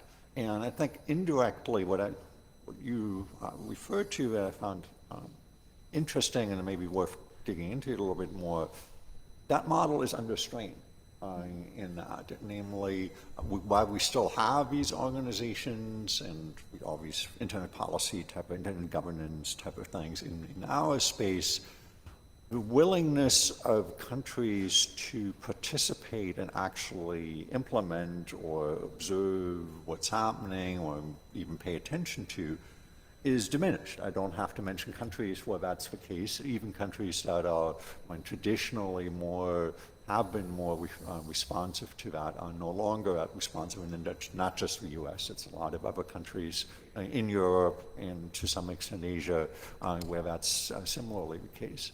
So that to me is one of the challenges where the assumption that the IETF model, largely bottom-up organized and other governance type of models, will continue to be, if not necessarily loved, but at least respected by others.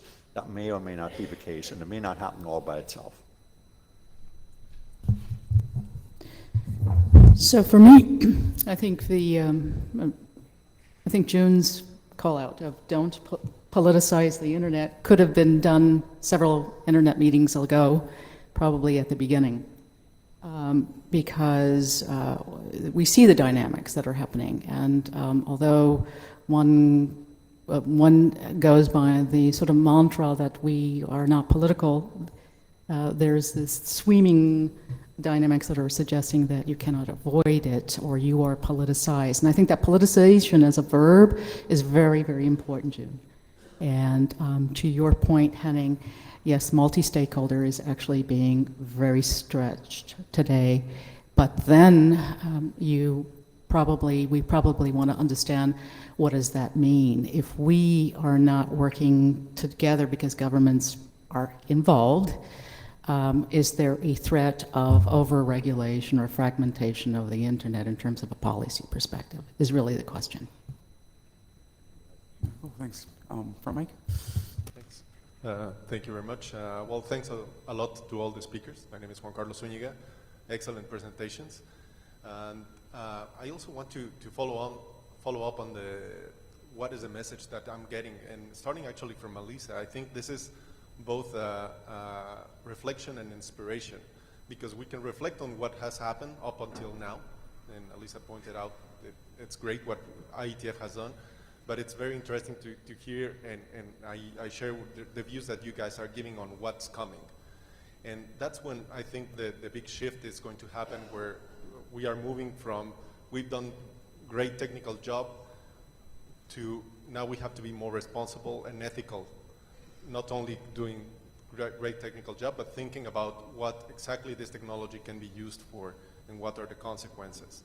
So I think that you guys have given a great view, very different, but very interestingly similar views on, let's not be political, let's think about exactly what this technology can be used for in the next 100 years or 100 IETFs, as you want to measure it. But if you wanted to give a message, and Monique, you mentioned that privacy by design is a good example, security by design, I think those are great things to keep in mind. What else do you think we should, and this is a question for all of you, what else do you think we should keep in mind if we want to make sure that this technology works for the best for people? Can I take a stab at that? The ethics, I think, is really, or at least defining the intentionality of the technology that you are developing is going to be very important. That has a direct relationship with governance, if you will. But this notion of ethics is, I think, going to be more important in now and in the future, if that makes sense. I'll just maybe take a slightly different tack. Namely, we've often had a notion that we could just engineer ethics into the network, privacy, whatever values you have in that. I'm somewhat doubtful about that.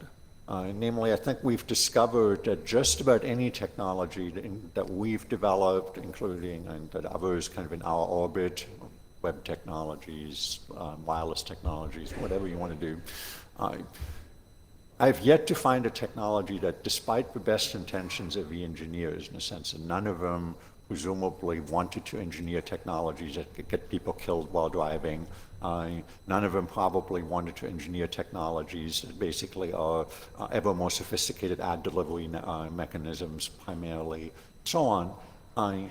But it's not obvious to me, certainly, that we could have done collectively anything dramatically different. So what I would actually argue for is that instead of simply saying there is another status code or there is another protocol or another X consideration sections that we can add to the back of the internet draft, is that it is important for us to see our role as professionals, as internet technology professionals, that goes beyond kind of our own closed environment where we're comfortable talking to each other, that all speak roughly the same language, maybe not human language, but the same kind of cultural language in many ways, technical cultural language, is to go out and be part of a broader discussion. And that includes not being shy that we can often and we should be able to anticipate some of the things that could happen and that we can't, by protocol design, can't prevent. But we can, and by governance, by the political choices we make collectively, and by the advocacy, at least be aware that we're not just become shields for technology and just ignore that there are risks involved there.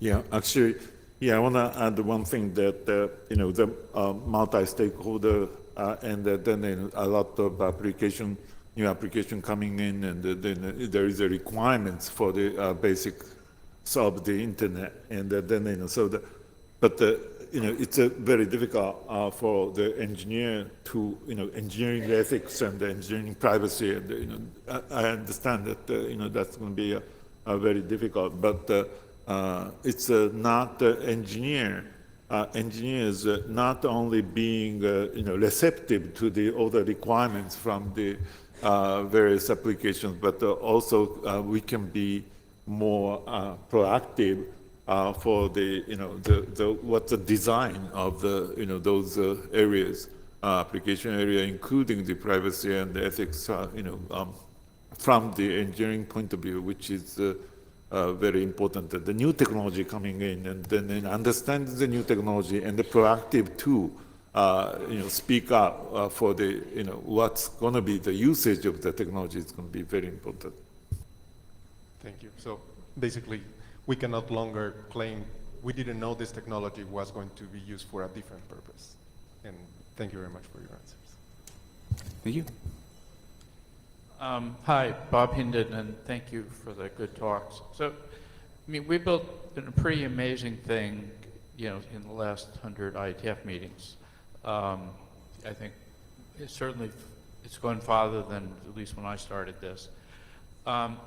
And I like to think mostly, it's a good thing, and we've done a good thing for the world. But I admit being more concerned as we see it being used for things which are not good. And, we've certainly built something that gives people who want to do bad things a very easy way to multiply their work a lot, and they can be far away from the thing they're doing it to, or the people they're doing it to, or trying to get money from, we know all of these things, and I fear this is going to only get worse. And I want to keep thinking this was a good thing for everyone, and the people who aren't connected yet, and it clearly has been. But there's this sort of dark side that I don't know what we do point solutions around this, but I don't know what we should be doing about this, because it could get a lot worse. So I'd like to hear what you guys think. And I'll take maybe as well. I'll take two stabs at it. Namely, one is it definitely a set of things where I think most everybody except kind of perpetrators believe that this is a bad thing. This is the criminality side of things that you will indirectly, I think, referred to, the disruptive part, the plain antisocial part, where I think there are good engineering and technical solutions that are not just design solutions, but are also ones where we, I think, can do more in thinking about how we can make those solutions deployable by people who are different than us. And I think the experiences with TLS, experiences with secure email, among many other in the security realm in particular, should by now have taught us that simply designing good technology doesn't mean it will get deployed, it will work well, it will be manageable, all that. The much harder challenge, and this is where we all indirectly talked about kind of the computer-brain interface. We tend to think of it as the brain controlling the computer. I worry much more about the reverse direction. We already have essentially engineered, not we, probably others who are somewhat at higher layers, systems that play to human, you can call them weaknesses, but maybe are just human characteristics that are even the tool set that you mentioned that I don't think I anticipated certainly that how powerful that can be. When we see it when we have kids, how addictive that can be, how displacing that can be. We see it obviously at the higher political levels as well. That to me is a much harder challenge. Doesn't mean we shouldn't do the first thing, but I admit I'm at a loss a little bit how better protocol engineering can basically make our technology less addictive and less tempting for people who want to essentially render the fabric of society. So one comment, Bob, that I'd like to make here is that yes, it's for good, but there is always this tension or polarity between miscreant characters, and that you're never going to get away from that. And I think that's one thing in terms of abuse of the internet. However, it's more cognizant, being more cognizant of that fact. And yes, the stakes are higher, I think. That's really an allusion to your question. So I don't have a direct answer for that, but I think it's more being aware. If I may, just one quick, I can't think of, we have often been, I'll mention just one example in that way. I think we as the citizens type of thing have often been not as strong an advocate of what we could do. And I'll do two things, namely media and education. Where I think knowing what it can do, the best remedies that I think I've heard for those type of more non-criminal kind of the divisive parts of it is we teach students, kids earlier, and we provide a healthy media landscape, namely where journalists can do their work, they can get paid for their work, they can add facts to the environment. We've indirectly, not us individually, but by the technology, undermine those things as opposed to build foundation for those. And I think that's something which is closer to what we can do. Well, yeah, just as simple. The horizontal divide, right? And then, the technology area and then, society area divided clearly, then, it's not good. Then, probably something to a bridge in the designing the internet-based society. That's what we have to do. All right, so I'm going to go ahead and close the mic line and let the queue drain because we'd like to get to the open mics. So please. Hi, Corinne Kat. So I had a question that sort of alludes to what has been said around building an internet that's better for people. So you all mentioned different examples of what could potentially be done. So ethics, perhaps not just focusing on devising more considerations at the end of documents. But I was wondering if all of you could speak a little bit more to what that would look like, especially because there seems to be somewhat of a tension between, on the one hand, saying we need to start engaging with these things as they come up more and more, and on the other hand, saying we don't want to politicize the internet. So, yeah, great question. Again, it's more awareness than anything else. I think it's, I think the do not politicize the internet is something that should have probably occurred some time ago. And I think this is the cognizant of it is being aware of that. Now I know you're working on human rights protocol, and so I laud you for that work. The only thing that I can say is that defining intentionality of use and being more declarative about it, of what it is you develop, is perhaps something. I know you do it, but I think even more so, stronger today than ever before. Being very, this is the intentionality. This is what this is used for. Anything beyond that point, you're not responsible. Quote. That makes sense. If I may subtly disagree, is I think the notion of saying don't politicize the internet that's not our choice. I mean, I think in a good sense, it is, politics is nothing but the origin of the word is after the polis, namely the community that we'd like to emphasize, namely governance, all the terms that we use. So in a good way, the internet should be part of a political discussion. It doesn't mean that it is in itself becomes a tool of that discussion. I think this is the politicization point. So I appreciate very much that subtle distinction. Thank you. Well, then I say don't politicize the internet too much. Thanks. Yep. Olaf Kolkman, Internet Society.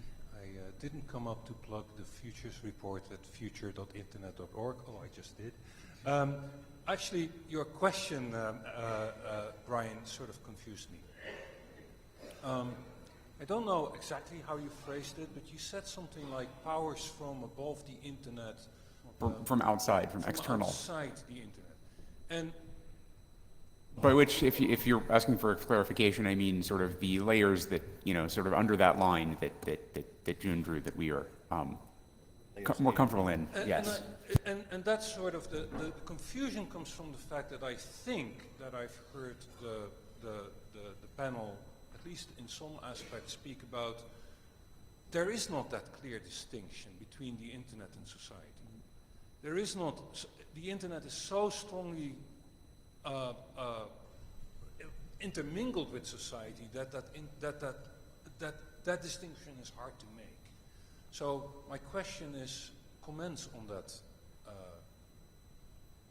So my comment as the originator of the question is thank you for the correction, Olaf. No, I mean, yeah, that's actually, it's a much better way to look at it. So one call out, by the way, congratulations ISOC on 25 years. One call out is that report that was written is an excellent report. It really poses a lot of questions if people haven't read it. I mean, and I think this is more not that this influence didn't exist. I tried to show that a little bit by example, is that we have not always been good about recognizing that these influences exist and probably pretended more often than was warranted that we just did this out of our own kind of volition, just like when we pretend often that things are free will that are maybe a little bit more reactive than we would like to give ourselves, than we like to give credit for. And so I think it's more realization that much of what we do, and this is good, I mean, that's what engineers are supposed to do. We're not just kind of, when some debating society that's when doing science fiction here, we're not doing the singularity here. So we are respecting and reacting to external demands. We just have to be cognizant of what they are and where they come from and who's driving those, to get to your point.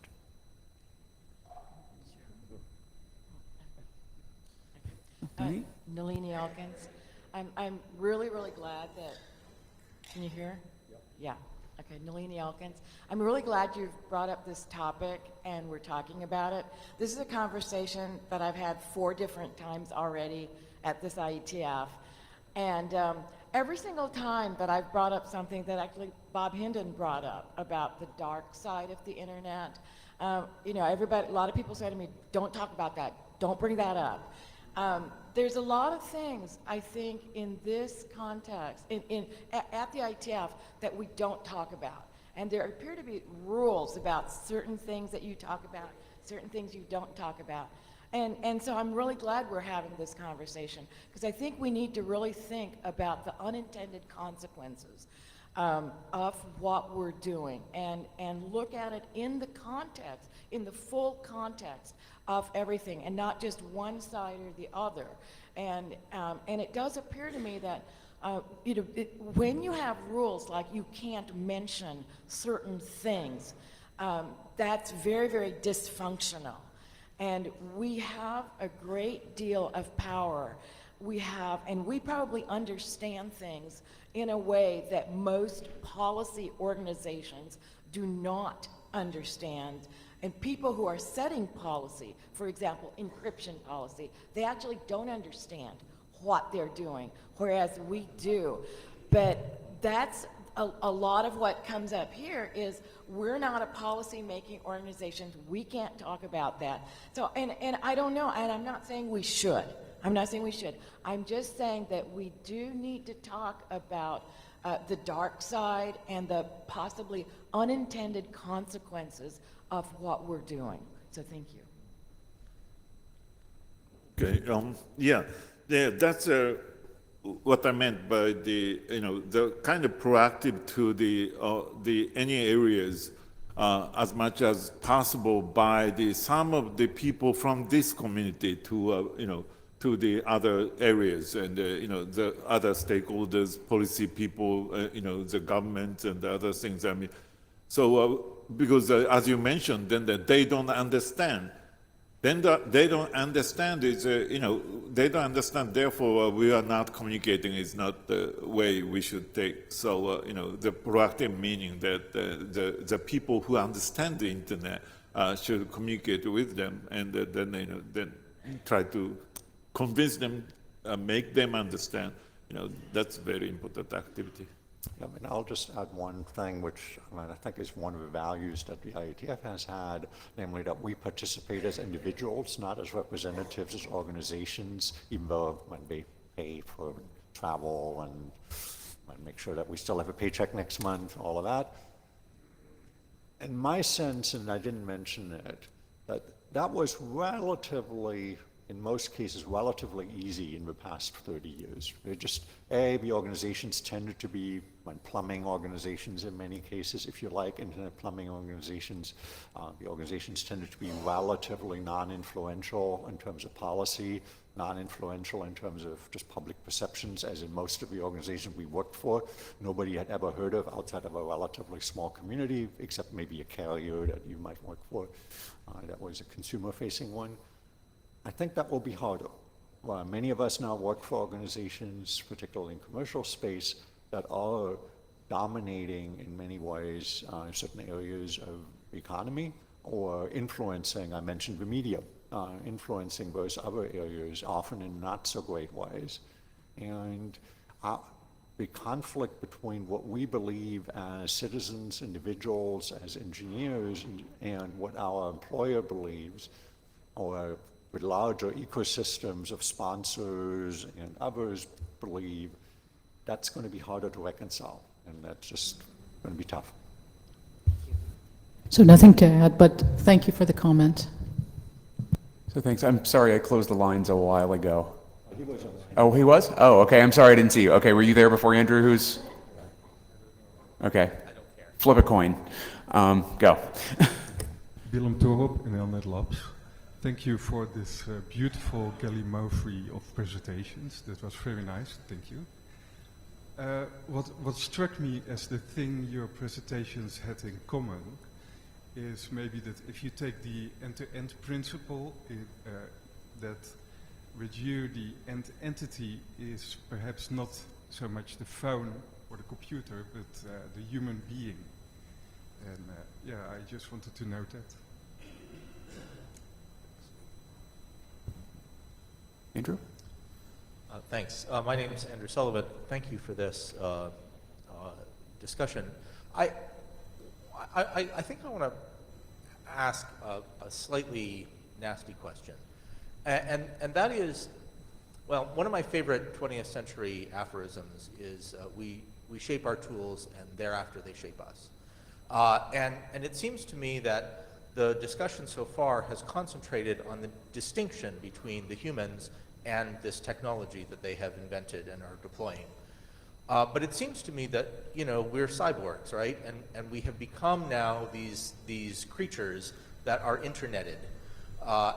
And so I wonder whether there is this problem that, in fact, we've lost the ability, really, to make the kinds of decisions or to have the sorts of intentions about what the technology can do that we maybe once upon a time could have had. I don't know. And so I wonder if that's the case, can we really have the program that we've discussed here, where we think about like the next 100, because the next 100 is going to shape us instead. So I thought I would ask you whether that's a problem that we're facing. Thanks. So interesting, yes, of course, the analogy of cyborgs, because you're walking, you're walking technology bits. Yeah, I think the thing of it is when you become the cyborg is understanding what you are doing, and its implications. It's like people, when you have a pack of cigarettes, it could cause cancer or something, and you understand that. I think understanding the implications are clearly important. Some people believe also that privacy will be lost in all of that. So it's having and it's being able to communicate what that means. When you have that power, when you are that power, what that means to you as an individual. I think it's just being cognizant of it. Okay. Two things are obvious in this committee: the developing the internet, developing the technology, and the operating the technology. But it's, relating to that comment and the questions, I think it's really important for the future that the designing the technologies and designing the internet or internet-based society. That's basically include everything, but it's really the important thinking about the design of the future. And I think we have one advantage, and I think this discussion, and particularly the microphone contributions, have indicated that.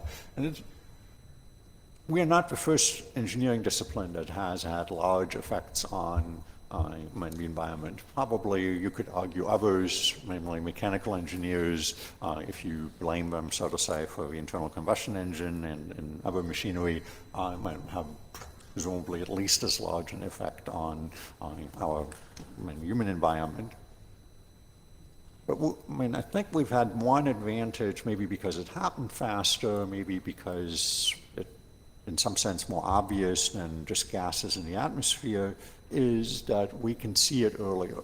And so that gives us, I think, maybe a little bit of more lead time and a little bit more of an opportunity to react to it. Again, others, this is not the first engineering discipline which has fundamentally reshaped not how humans live. None of us can imagine going back before individualized transportation, just to take that whatever form it takes. None of us can imagine going back when there was no electricity. None of us can imagine going back to an environment where we didn't have many of the other engineering contributions with their sometimes not so great impacts as well. So I don't think we're unique, but I think we have, I think it's come more suddenly and probably than others where that's when people have talked about global warming since the late 19th century in one way or another. So I think for us it is a more sudden awakening as opposed to just being necessarily different. Oh, thank you very much. So we are actually, I would like to have us have us had more than 5 minutes for the open mic. I apologize for letting this run long, but I think this was a really, really interesting discussion. I'd like to thank the panelists again.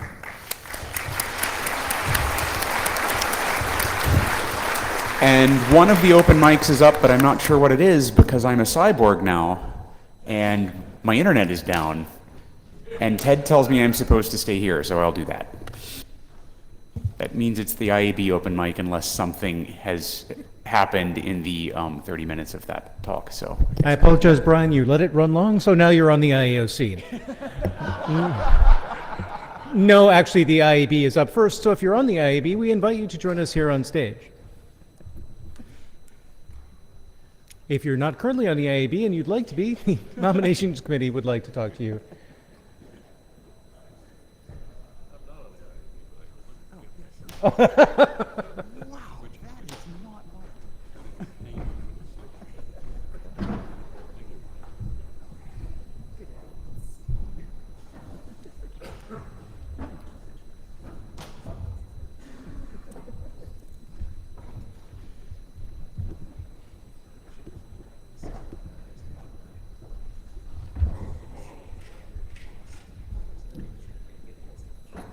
So, Martin, would you begin by introducing yourself?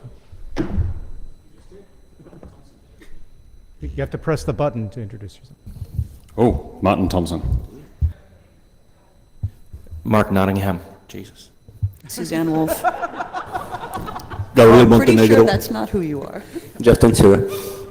Alyssa Cooper. Ted Hardy. Brian Trammell, IAOC.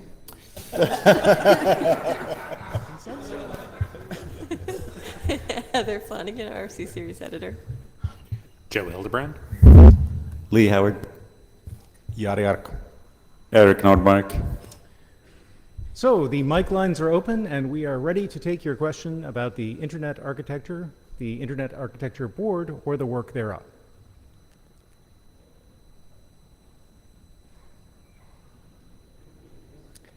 All right, hearing none, I'd like to thank Cisco very much for sponsoring us tonight, and ask the IAOC to join me on stage. And thank you for the absence of questions.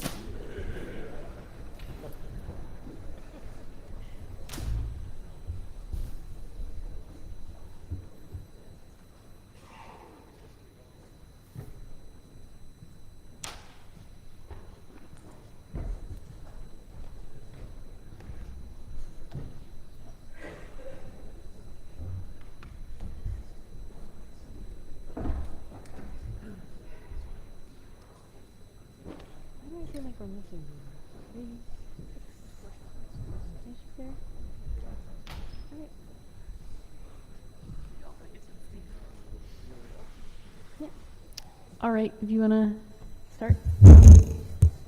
I'm John Levine. Lou Berger. Carver Reinsberg. Still Leslie Daigle. Alyssa Cooper. Ted Hardy. Tobias Conrom. Kathy Brown. Portia Winstanley. All right, questions for the IOC, please.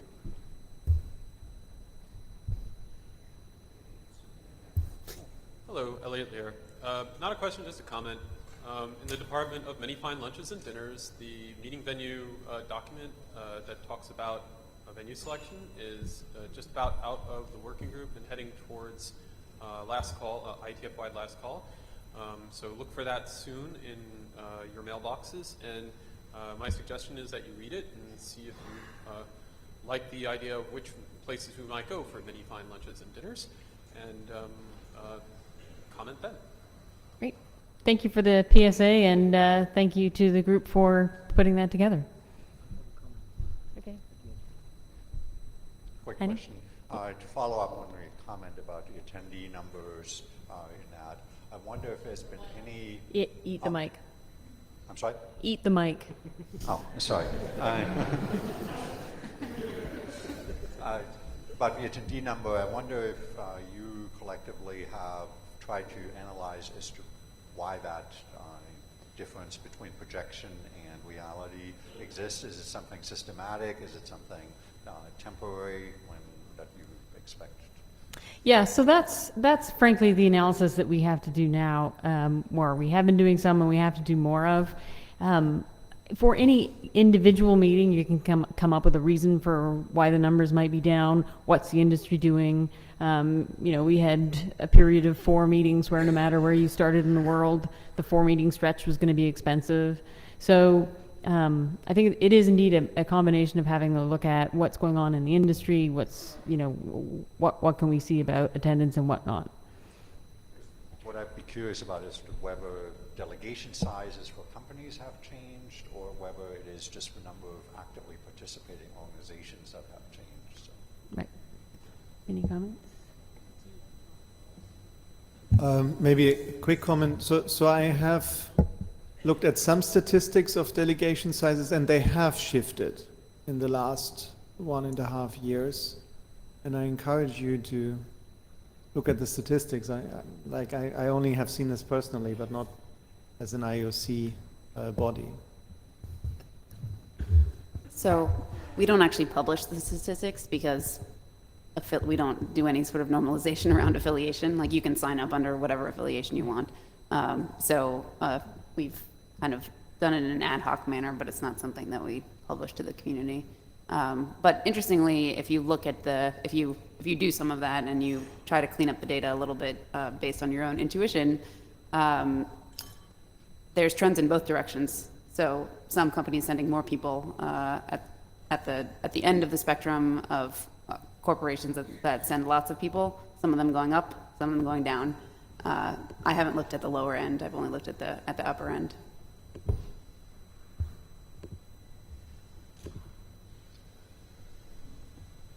Andrew? Hi, I'm Andrew Sullivan. So I guess this is on the same topic as I guess you might have imagined it would be. It seems to me that for the last couple of years anyway, you know, we've been pointing out that there are a number of trends that could push this number a little bit lower. And we've sort of been setting the stage for the idea that this could happen. And I guess the question that I have now is whether there's a plan to deal with it, assuming that it's a long-term thing. I mean, who knows whether it is, but just suppose that it were. Is there a plan for doing that, or is that something that is in development, or is it something that nobody's thought of? I don't think the latter thing. Right. So I think, as I tried to articulate earlier, in part it's a question of revising the budget to understand, you know, we're expecting fewer people, which has trickle-down impacts in terms of now that we have our hotels lined up for years in advance, you know, we are expecting meetings of certain sizes. Beyond that, I think it's a question of understanding, I think there's work for the ISG to do in terms of understanding how this relates to the work that needs to get done, and there's further work to do in terms of figuring out, well, do we then just jack up the meeting attendance fee and, you know, make the 5 people who still come pay a lot, or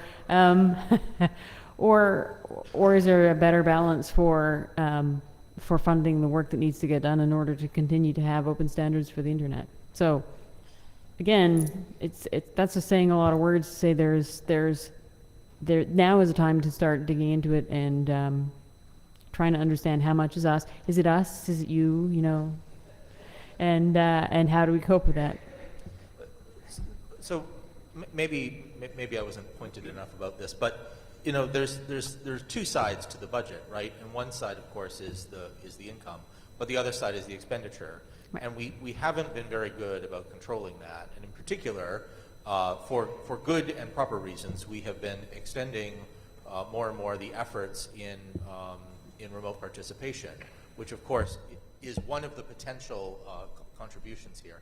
And I wonder if that's a discussion that the community sort of more generally needs to have, but whether that's something that we're prepared to continue in that direction, or whether we need to find some way to recover some of those costs, or what all. Thanks. Right. So that's part of why I put this slide up. This is the extra slide in my deck from earlier. So there's costs associated with providing really excellent remote participation, and there's the possibility that, you know, maybe everyone's saying, well, heck, I hate airlines anyway. They're just little, you know, tin cans of germs, so why don't I stay home and, you know, deal with it remotely? Certainly there's some of that going on. I mean, I'm sure we all anecdotally have friends who didn't make the trip this time. But it's also a question of it's part of our reality now, and being able to have such excellent remote participation means that we can tap into resources that would no longer be available to us if we only had on-site participation, which also I think leads to, I think what you were getting at, which is, do we start charging for remote participation? And that's a possibility, but I think we don't understand the answer to that question until we have the further work that we talked about earlier, which is what is the right financial model for how we float this boat. Anybody else? John? Yeah, beyond that, my impression is that many of the remote participants are from parts of the world where it is unlikely that they would come to a physical meeting, which is good, you know. And so it also means that if we charge a meaningful amount for remote participation, we're likely to exclude them. And I think that there's a related issue that, so the average age of people here is high. And, like, yeah, I have this gray beard and, and an adult child. That means I'm sort of a median age here. And many of these remote participants from developing countries are young, which is good, and they're doing interesting work. So I think there's a whole bunch of interacting issues. It's like, we need to do the, we have this work to do. It may well be the model is that we can't expect to get as much money from the participants as we have in the past. And we need to look at other places. And wearing my ISOC hat, this is certainly an issue that ISOC is thinking about, and ISOC has always been thinking about development. And ISOC is not exactly poor. So, this is, I wouldn't say it's a can of worms, but I would certainly, it's a challenging opportunity, that we all need to think more about because our future is not necessarily assured, and we need to figure out where the people are going to come from that are going to do the work and what's the model that's going to actually allow them to do it. So I'll observe that some of the squares on the table actually say no data, and that's in part because we actually only started requiring, we started with offering the opportunity to register for remote participation, but we only started requiring registration for remote participation relatively recently. And it's all part of a hand-wringing exercise of, how should we approach this beast, and, do we ask people for their information for remote participation? And as a result, we actually we have intuitions in some sense of who's participating remotely, but we don't yet even have that information. So we had thought about possibly attaching a survey to the opportunity to fill in a survey as part of remote registration for this meeting. It didn't seem the right time or the right place, but I think that that's one way that we may have to look at getting more concrete data about who's using this and why. So, your first question, Andrew, you used the phrase dealing with it. And I think it's important to recognize there's the budget impact, but then there's also just the impact on the work that is done in the IETF. I think people sort of seem to assume that there's this ideal number of people who shows up at a particular meeting. And for 7 years it was 1,200, but it wasn't always 1,200. Right? I'm sure people remember when it was 2,000, and other people remember when it was 50. So, it might be that the new normal is 1,000 people showing up at a meeting, and then we also have to think not just okay, well, we lost $700 a head on those 200 people, but are 1,000 people coming here to do work that needs to be done, and are there people who are missing? Maybe it's the right 1,000 people. Maybe we are all the anointed ones. I don't know. But I think it's important to not only focus on this question from a budget perspective, but also from a perspective of are we attracting the set of people who need to come do the work here, not necessarily the right number of people. All right, so there's a weird dance going over on this mic, and I wasn't sure whether it was Stuart or Aaron next, but Aaliyah's jumped in front. So I'm going to assume that Aaliyah has something topical on this point, and then I'll go to Aaron. So Aaliyah. Sure. So, I mean, this trend is concerning, and I really strongly agree with Alyssa that the strength of the IETF is in our intellectual capital, is in the multi-stakeholder perspective that we have across the network, and the concern on reducing the diversity and participation and ability of folks to actively participate remotely will hurt us. I mean, that's really my concern. The other part is, there's a reason I'm working on IETF outreach instead of fun routing algorithms. And it's not because I don't prefer the fun routing algorithms. It's because we need to work on pulling in from the right industries, for our colleagues in the area, not just those who come here, but participating locally on the mailing list. I mean, we've got much higher mailing list attendance, but we need to be working on this because, yeah, I mean, look around the room. There's a lot of gray hairs, and we keep having people retire, and that's not going to change. So please think about this a lot. Sorry, it's not a question to the IOC, but. Sure. Okay, Aaron? Aaron Falk. I was fairly apprehensive about making this trip. There was a lot of discussion about it as we got closer and I was watching the attendees 100 list. I got even more apprehensive. I will admit that I broke several rules on the way here. Chewing gum may or may not have been involved. But I have to say that I've been uniformly impressed and pleased by the venue, the AV support, the hotel, the food especially. This is, I think, a great place to have a meeting. I'd like to thank the IAOC, the Secretariat, Ray, and everybody involved for making it happen. I think that as meetings go, just sort of organizationally, this has been one of the better organized meetings. So thank you.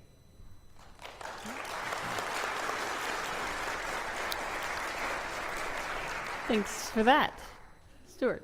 So you have budgets to plan. And you are? Stuart Bryan, sorry. Yeah. You have budgets to plan, but so do we. This time next year, we don't even know which continent we're going to be on, let alone... Not true. Oh, okay. Do we know? Yes. It's posted as Asia. It's where? It's not on the IETF website. All right, I'll check that after. It should be. Sorry? Beg your pardon? Well, Asia's got cheap places and expensive places. Indeed, a fair point. So to respond substantively to your point about we don't know where, we haven't published where we're going a year from now, it's certainly a point of deep concern for us. It's certainly been something that we've been talking, that fact that this is late in announcement has been something we've been talking about for quite a while. But we do struggle in finding locations that fit us, that have the right balance of our hotel requirements, our meeting venue requirements, and availability, and some manner of affordability. And this is clearly us, and hopefully we're getting a little better at it. But the long and the short of it is, we had been struggling to find a location for next year's. We believe we have one in hand, but we don't announce before we have the details finalized, because that would undermine our ability to close a reasonable set of contracts. So again, I can only apologize that it's taking this long. It's not because we're insensitive to the fact that everybody needs to make their plans. It's just that we're working hard at getting better at figuring out how to get ourselves to good locations in Asia, and this took longer. Thank you. Hi, Justin Richard. I just wanted to thank you guys for providing the rooms, the explicit rooms for side meetings. One of the groups that I'm involved in here, we actually had a much more productive side meeting than actual working group meeting. like 20 times more productive. It was kind of amazing. And having the space to be able to sit down around a table and do that kind of thing, because we didn't know that we were going to need that extra bit until we got here, and the working group meeting didn't quite go as smoothly as we would have liked. But having that space to be able to do that was a little bit more formal than just piling everybody into, the hotel lobby or something like that, was incredibly helpful for us. I think it will probably continue to be helpful for groups like us and others going forward. So I would encourage you guys to keep doing that if that continues to be an option in venues going forward. So thank you for that. Right. Sure. And to be fair, the IOC can take the credit for having the hotel space for doing it, but you really should be thanking Alyssa and the ISG for thinking of doing it. I'm not seeing anybody else at the mic. Kavi, you wanted to say something? Yeah, very quick announcement. So just so you know, Computer History Museum in California has started archiving all of the RFCs. And I'm just announcing it, all of the work is done by Heather, or from our lovely RFC editor team. I'm just announcing because it went through IETF Trust. But from first RFC till the current one, and it will continue being archived from now on. So hopefully IETF 1000 will have. No, it's proper archival, so it's proper museum grade archival of this RFC. So your work is being archived. All right. Thank you very much.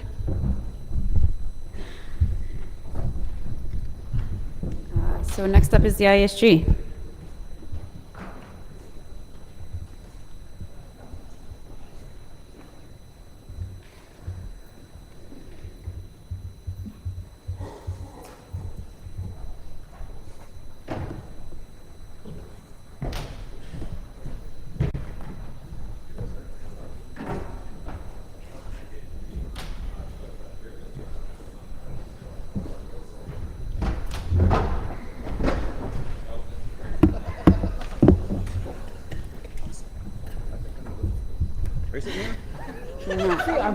That is actually Ray's, if anyone wants to drink it. Ray will pick mine up.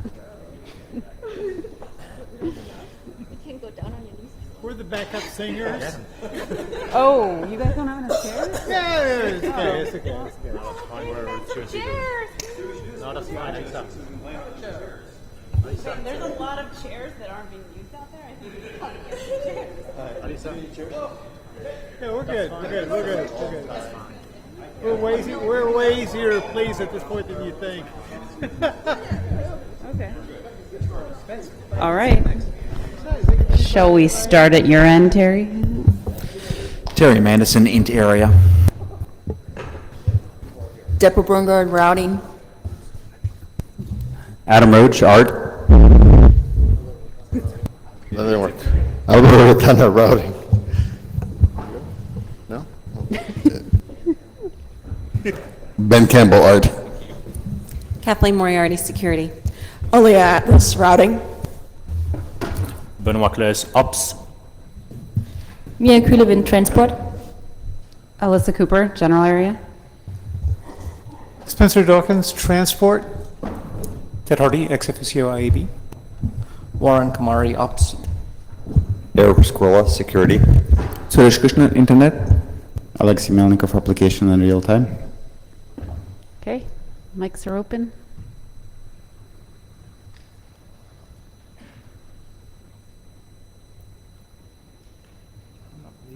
Mr. Black.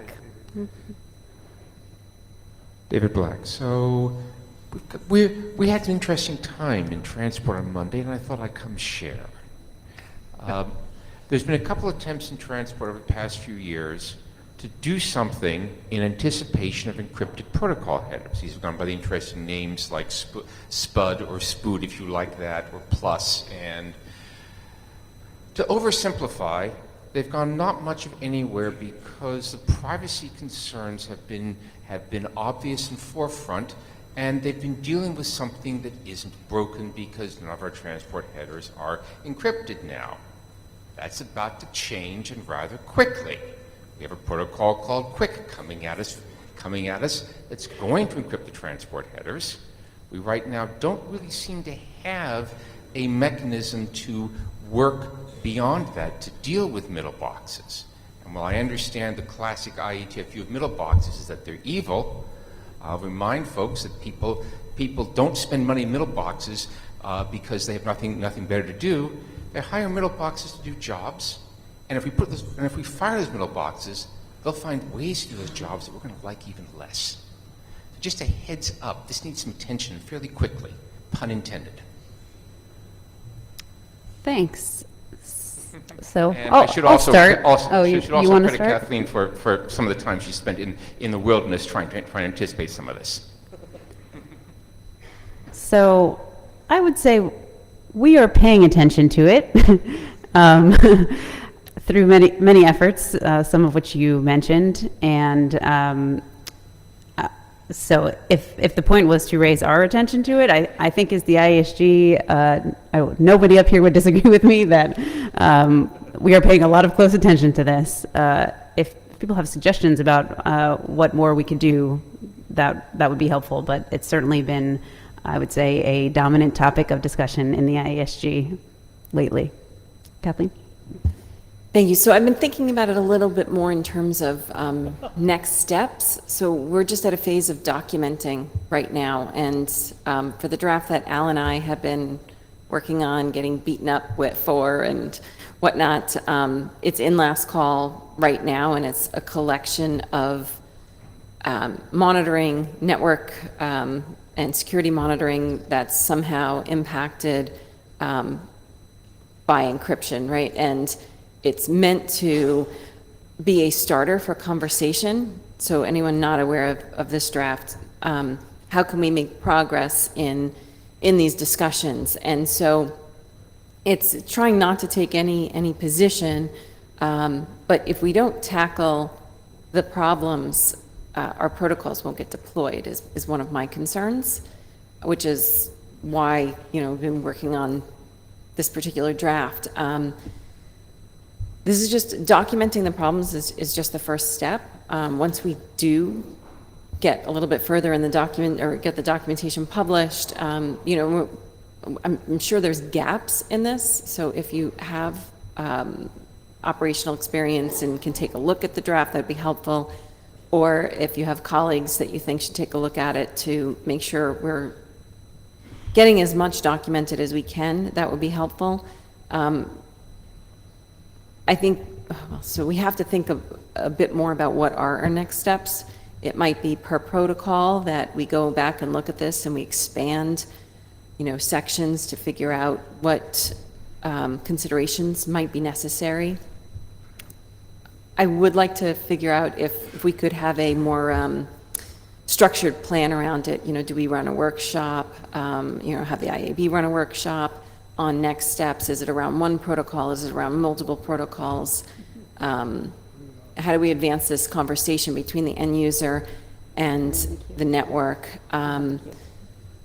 And it's not just about privacy. Privacy is what you hear about in the arguments. It's about control, right? So who's controlling the metadata? Is it the endpoints or is it the network? And there's lots of money in that. So I think it adds contention to this discussion. And that's, I think, a really important point to consider as we're working on this, right? Because the motivations are, if you think of it in that way, are pretty clear, but there's a lot of work to be done because it's such a point of contention, and I think we need to figure out how we go forward. So I have in my queue up here, Spencer, Warren, Benoit, Aaliyah, and then Ted. You might want to keep it brief. So I'm Spencer Dawkins, the responsible area director for Quick and Davis Group TSVWG, and the sponsor for the SPUD BOF, and the sponsor for the Accord BOF, and the sponsor for the Plus BOF. I'm trying to remember if there were any others.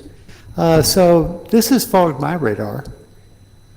The thing that I would like to see happening first and quickly is for us to get a good understanding of what is. Kathleen's draft is headed that direction.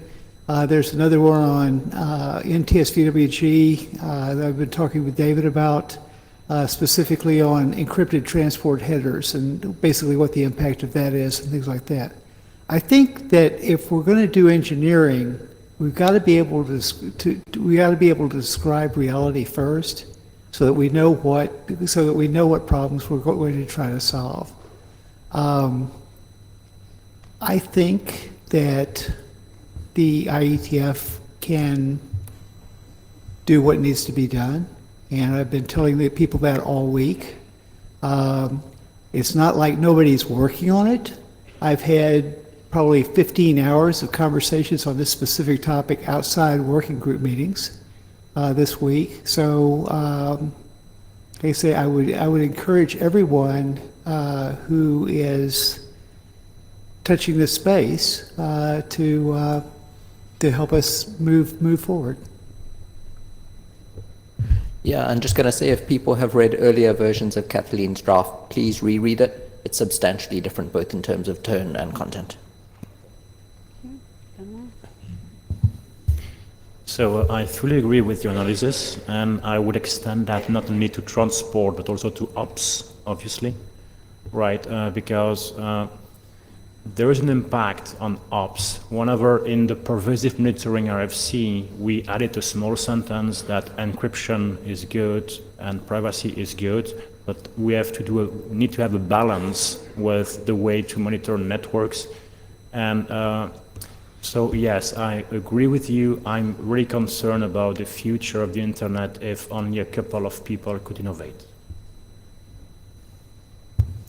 So I'd like to turn the question around from asking the IESG to pay attention, because we manage the work that you come up with and bring to us. And this is an area where we need research and we need people thinking.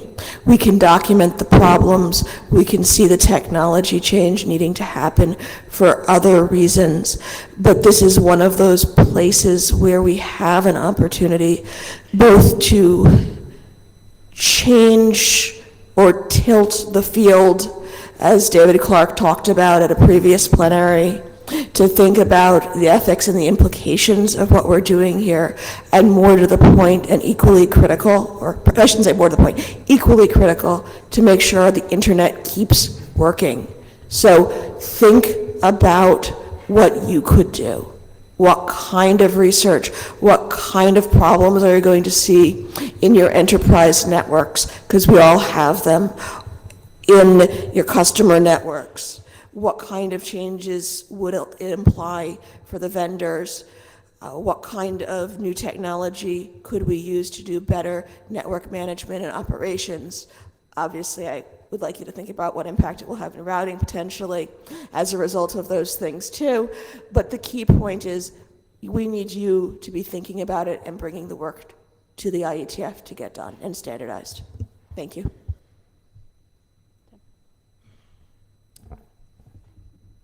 Ted Hardy, IAB, you may remember us from Kobe. We're the thing you associated with it that's not the beef. So the role of the IAB anymore is not to tell the IETF what to do. However, we do try and think about issues like this, and we have been thinking about this one for a very long time. We ran the Marnu workshop. We contributed a great number of people to both the effort around SPUD and PLUS, and we continue to work on this. In fact, we suggested yet another workshop on this, and were asked to delay it because there was such active contention around the topic in TLS that it would look like the IAB was trying to step in. I think that what we've been trying to articulate through the couple of years we've been working on the problem has essentially boiled down to this, that the messages which carry state mechanics between endpoints and the messages which carry signals to the path have divorced, and we do not intend to marry them again. That means that the messages which carry path signals now need a whole new type of creation and analysis than we've seen in the past. Inside the Quick Working Group, there was a design team looking and analyzing the impact of a single spin bit. This is 1 bit worth of signal to the path. And over several months, we got a whole bunch of academic information and a whole bunch of practical experience that told us, yeah, from a geolocation threat analysis, this isn't actually a big deal. What it can actually provide the operators isn't actually any data that we can't get any other place else, but it may be more convenient for that than other things. That's the level of analysis that we're going to have to do bit by bit as we put these things onto the path. Because from now on, we have to realize that we're responsible for these path signals. They're not going to be accidental inferences of the state mechanics we're sending across the network. They're our responsibility. And I think we have to do it very carefully, but we absolutely have to do the analysis. Spencer again. I just wanted to add one more thing. First, I would think that at least the IAB semi-workshop was also relevant in this space. So basically, we've gotten to the point on this with leadership to where the IAB chair can't remember all the stuff that they're doing trying to help. It was a previous chair that did that one too. Sure. The way the IAB and ISG do annual retreats is this past year, the IAB met for 2 days, we met jointly for a day, and the ISG met for 2 days. I don't know what the IAB did a lot, but I know that we talked about this on our joint day, and we talked about it on Thursday, and we talked about it on Friday. And if we were still there, we would probably still be talking about it. So please understand that you have the interest and backing of your leadership as you are doing these investigations and helping us all to understand what we need to understand in order to move forward. Okay, let's move on. Go ahead. Yeah, Thomas Eckert. What work product is planned to document what will break moving from TCP to QUIC and can be recovered or cannot be recovered in a language that is understandable by operators and not protocol geeks? So we have the manageability statement, which is only there to explain to the network what the bits mean, how you can use them, and what you can do with them. And the audience is really not like between us. The audience is the outside, the operators, the people that install the stuff. And I still actually learn how to phrase that. And like feedback I got is, for example, I don't read RFCs. So it's really hard if we want to document this in an RFC. But we're on it. So if it's on the level of that a normal operator understands, like which are features of middle boxes, like application-aware firewall or TCP acceleration or what have you, is that the language for which work product is being planned? So we explain in very detail how you can use the information that's available. You have probably to do some own work to map it to the mechanisms you have right now, because in future the mechanisms might be different. So is that a yes or a no? The answer is it's not only one document. Go on. Yeah, and I mean also, it's not only us who generates these sort of documents, right? There are discussions happening in network operator communities about the specific set of stuff that's changing. So it's not only us who generates this. Great. Dino. Hi, this is Dino. I brought up a thread on IESG just a few weeks ago about, I guess the best way to phrase it is the irrelevancy of the IETF and how to bring users here with real requirements. And the things I've heard in the industry is we're arrogant, we don't listen, other people's solutions are broken, we know better, and we just seem to be a one-way filter. And the problem is I think these people would come here if they felt welcome. And I don't think they feel welcome, they feel very intimidated. And I can see a lot of reasons why. It's because when they come, they say if they come, they ask for solution X. And we're engineers where we want to know the problem, understand it first before we provide solutions. I always use the SD-WAN market as an example. We've been doing overlays and tunnels for so long in the IETF. And there's a, $50 million worth of VC funding at least in 24 SD-WAN vendors that are implementing all these proprietary things. Why aren't they coming to the standards group and using this technology that we have? Now, they say they want to do their own intellectual property. Now, I think a lot of vendors could make a lot of money and do a lot of cool stuff by taking our protocols and creating good features and good products and services around it. But they feel like they have the need that they have to build it themselves. It's kind of scary. Why are we being pushed into irrelevancy? I think we need to go to these groups of people and we have to really show them that we're not arrogant, that we're really going to listen to them and we're going to work together. They do need help and they want to build better solutions. So I don't have a question, but I just want a reaction or any comment from any of you. Sure. Hi, Dino. So, we have and continue to try to reach out into operator communities. I know that Warren and Alvaro, for instance, are talking about possibilities at NANOG as well as others.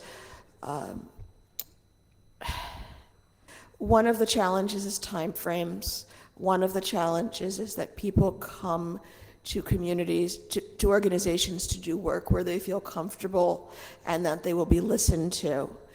And we have a different culture and different time frames. We also suffer from the fact that, the IETF is made of volunteers, and going out has its own challenges. It really takes the part of individuals who decide to be ambassadors between the organizations and to help do that. One of the things, I mean, trying to start IETF outreach pieces it's a start, right? But it can't just be me, and it can't just be a few one or two places. I'm trying to get parts there. One of those pieces is to have smaller groups with more friendly conversations on different technologies, where you start building up the professional connections with other folks so that they feel they can come into the IETF and be introduced to the folks who will also be able to help and care and guide and mentor and bring in the necessary work.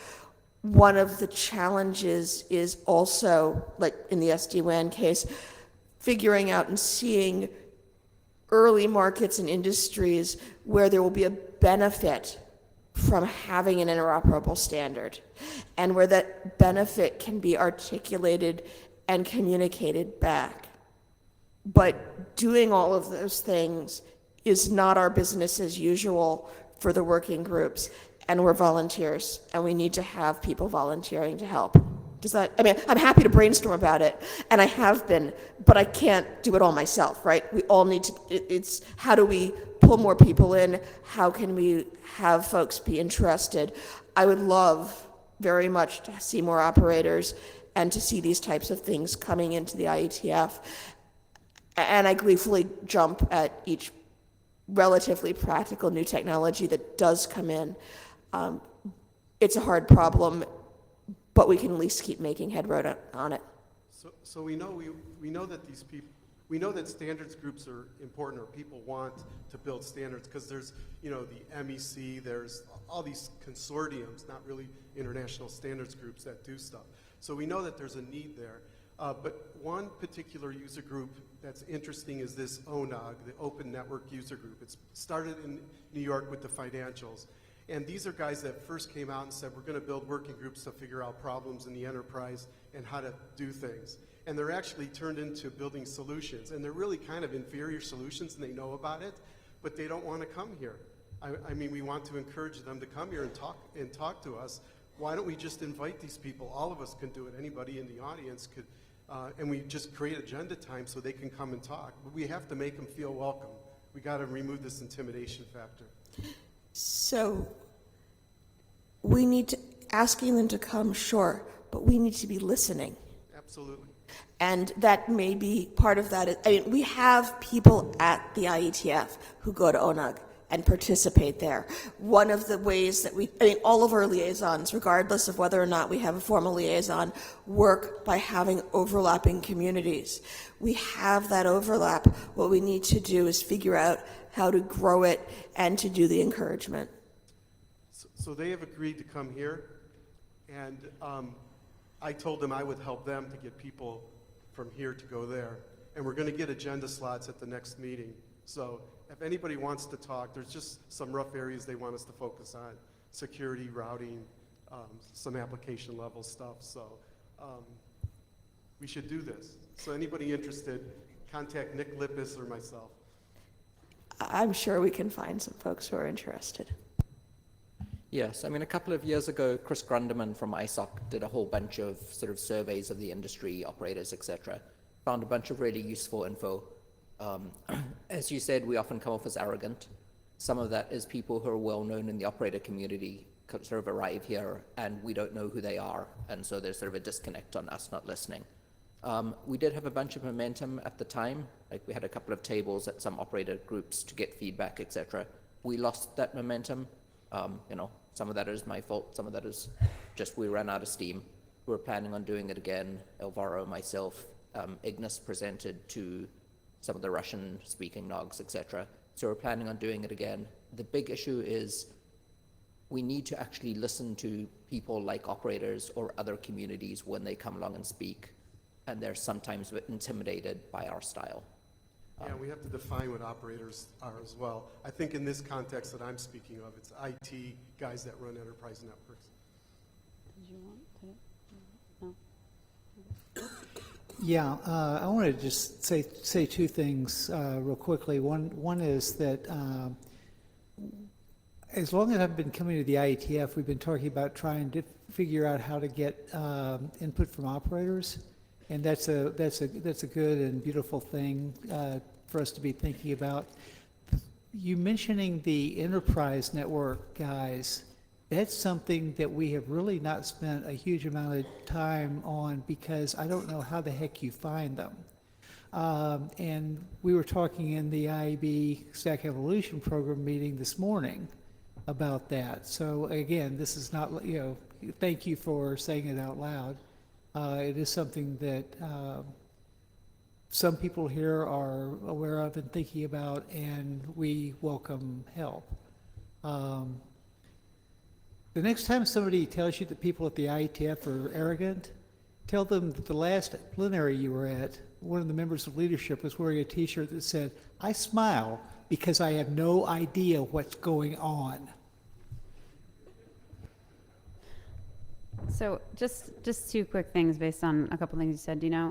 One is, please don't wait until the next meeting. Like we can do the work on the mailing list, and that actually helps a lot, I think, to kind of prepare in advance before you try to get people up on the front of a stage.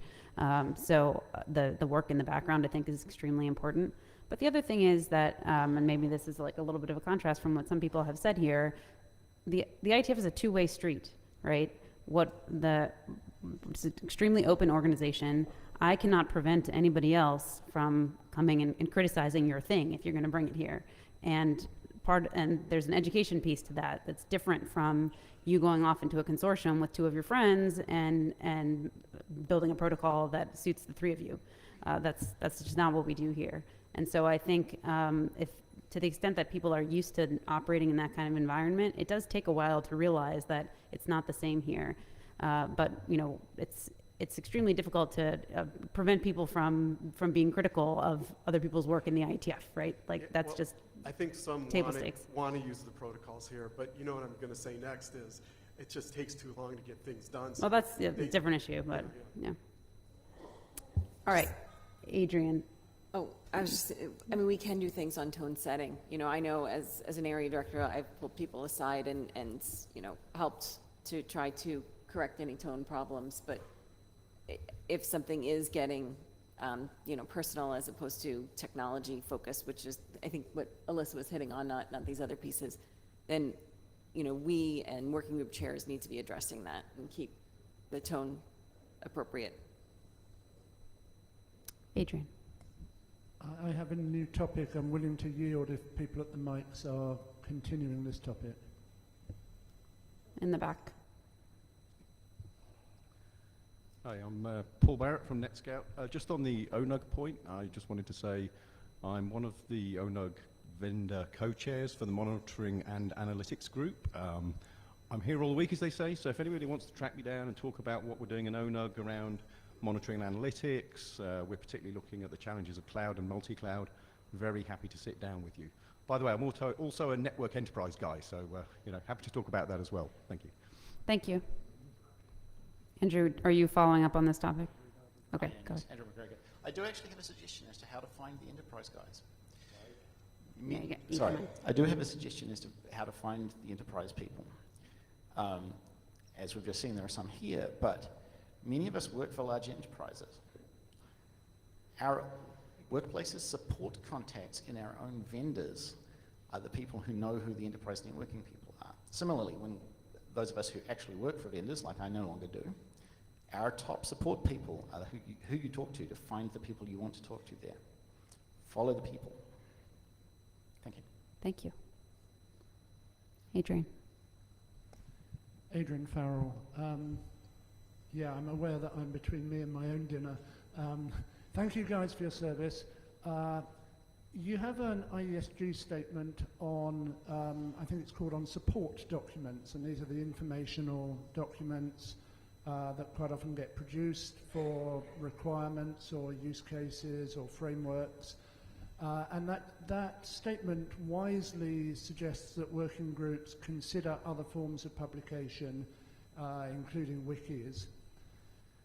Are you aware that when you make comments, discusses, or abstains on that type of document that has come through working group consensus, often as a working group charter item, has come through IETF consensus. When you put in comments that basically say, I think that this document is entirely pointless and has no value, you are at best being a little bit insulting towards the community that has brought the document forward. Maybe you might like to consider revising your IESG statement to more precisely say what it is you actually think about this type of work, or revising charters to take those items out, or backing off the language that you use in your ballot positions. You want to start? I agree with you on the fact that whenever a document arrives at the IESG, it's my personal view, it's too late to say that your work is pointless, which was one of the reasons why we created that statement in the view of new charter creation. So telling people up front, if you're doing new work, maybe you want to think carefully if you want to spend 6 months doing problem statement, requirements, architecture in sequence. Now, whenever they come to the ISG, I believe it's just too late and it's impolite to just say, I think your work is irrelevant. So, at least for my own ballots, but also I can't remember any of the other members on the IHG, they actually said it's pointless. I think most often it's like we don't see the archivable value of it, which means we as the maintainers of the stream figure out, you know, what do we want to maintain in the stream. We very well see that these documents have served a purpose within in the working group, to find consensus in the working group, to be clear about what people are talking about in the working group. But does they have value for somebody outside of the working group? That's the question we usually raise. Go this way and I'll come back. So yeah, I fully get where you're coming from. I think I should say sometimes we don't word things quite as well as we could. And you know, if I've ever done that, I apologize. Sometimes we get busy and rushed and there are lots of documents and you know, we could do a better job of wording things. So the ISG is split on our views on these documents. I personally see the value and the archival value in these documents. In some cases, working groups that I work with are interested in their larger community because they have a few people here and a much larger community who consume these, and they expect to read those documents. So I think this is something that will shift over time depending on the membership of the IESG in terms of the view. And I've seen that over my 3.5 years.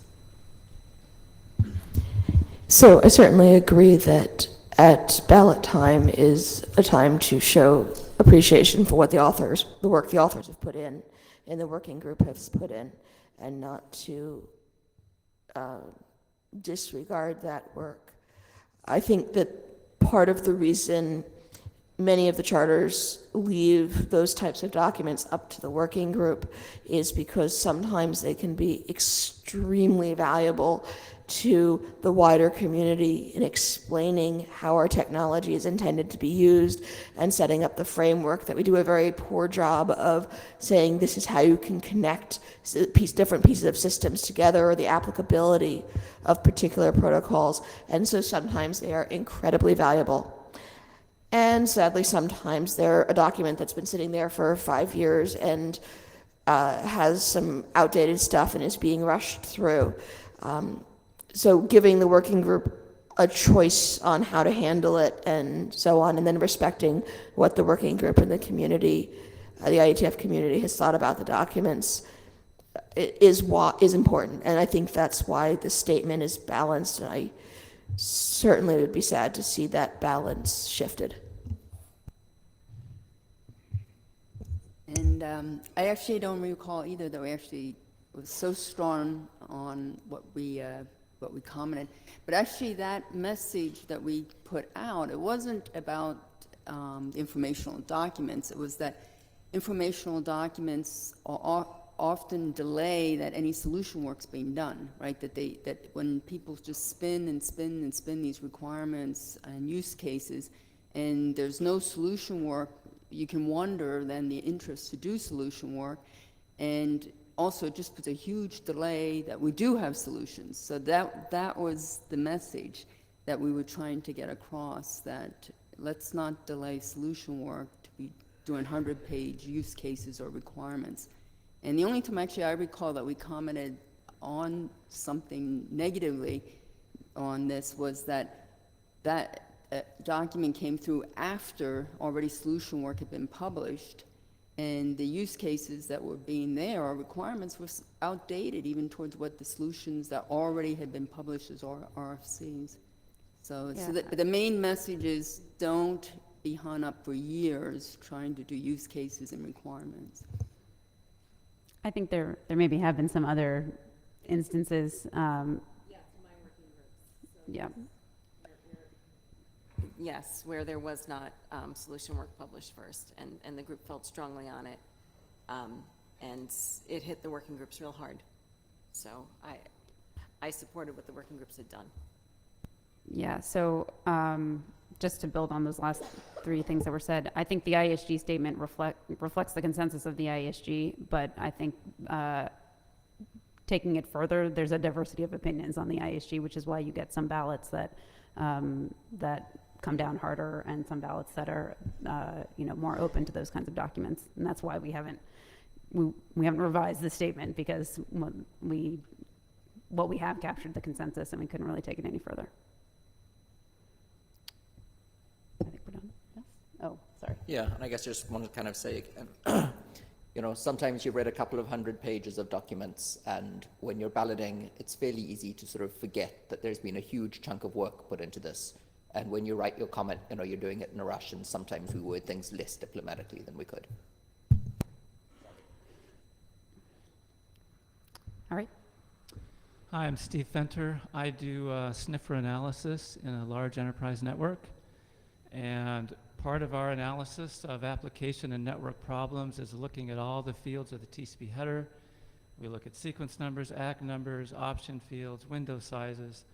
We typically move sniffers around to different locations and see what the transport header looks like at different locations. We need to see what those headers look like when packets come in at the internet, so we can know if it's our problem or the carrier's problem. And we can't do this kind of analysis on a load balancer that might terminate a protocol with an encrypted header, because load balancers don't have the robustness to run a full packet capture. So I can't picture doing this kind of work with a layer 4 header that's encrypted. It seems like we would just have problems that we can't solve. Okay, we'll take that as a comment, I guess. I mean, obviously, this is part of the larger conversation that we were having earlier that David Black raised. Yes. Sorry, I'm vertically challenged. I would agree with the two comments that were made. Being relatively new to IETF, 3 of them so far, but I've been in standards work for a very long time. Can you give us your name? Brett Jordan. Thank you. I've been involved in standards work for a long time. I am an enterprise, large-scale network engineer, very large scale. And so I do feel the pain that people have when they come and they bring up ideas or they bring up concerns and they're shot down. I have pretty thick skin, so I'm willing to fight, but I know a lot of people aren't. And so there is a consensus view that the IETF doesn't care about what the enterprise needs or the telco space needs, and that's something we need to fix. So you need to listen, and we need to not be shot down, and you ask us to come and give us our use cases and the things that we have problems with. You need to pay attention. We're not, we spend thousands of dollars to come here to say, you know what, these things are going to break. Now, Quick, I'm really excited about, but I'm also completely terrified with. For the points that were just made, you're basically going to say that the endpoint user, the end user, or the application support person are the only 2 people that can help you. And we know that the application developers don't have a clue how the network works. So you're basically saying that all of the network engineers that are called on a regular basis to say, hey, this application is running slow, this application is sluggish, it's broken, something's wrong, help. And so we need to make sure that, you know, when I come or when other people come that are enterprise, you know, managers and have lots of experience doing this, you know, I'm not just here to complain, I'm here to make this better. So thanks. Thanks for all you do. Thank you for coming. So I wanted to say thank you very much for coming and for your comment. And I think one thing that's been sort of a disconnect here is the scale of change that happened when we decided to recommend that the network be by default encrypted. Because as you know, for a long time, there were always encrypted flows on the network, and we've been recommending for a generation that encryption be available. What changed really was we recommended that it be the default. And the best parallel I think I've heard this week was somebody saying, it's like having a wireline network and somebody turning on 802.11. Suddenly the stuff is going through the air, you can't see it at all. Anything you put on your network to see what's happening can't be measured and can't be seen. And with Casey, who was here before, as our example, you realize we really do care about that. But what we haven't gotten across to you or to other enterprises is that this change is real, that the shift from default unencrypted to default encrypted is the same kind of sea change we had in our networks when we went from wireline networks to a mix of wireline and wireless networks. And that we're going to have to do the same things as an industry that we did then, which is develop new techniques for looking at how things traverse the network in these new ways. And if there's some way in which that seems like we haven't been listening to you, I truly apologize. But if there's some other way that we can try and indicate the scale of change we're trying to foster here, I'd love to talk to you and find out how better to express that. And, whoa, that got loud. And as a responsible AD for Kathleen and Elle's MMWG or Effect Encrypt document, I'll quickly use this as a sales pitch. Please read the document. It really discusses sort of the things that are going to change in a world of pervasive encryption and things that operators should be aware of. It doesn't say that we shouldn't be doing encryption. It just tries to make people aware, you know, both on the operator and protocol designer side, so that we can make sure that, you know, encryption will actually be deployed and it won't be blocked, which might otherwise happen. I have no issue with encryption and privacy. I'm a big proponent of that.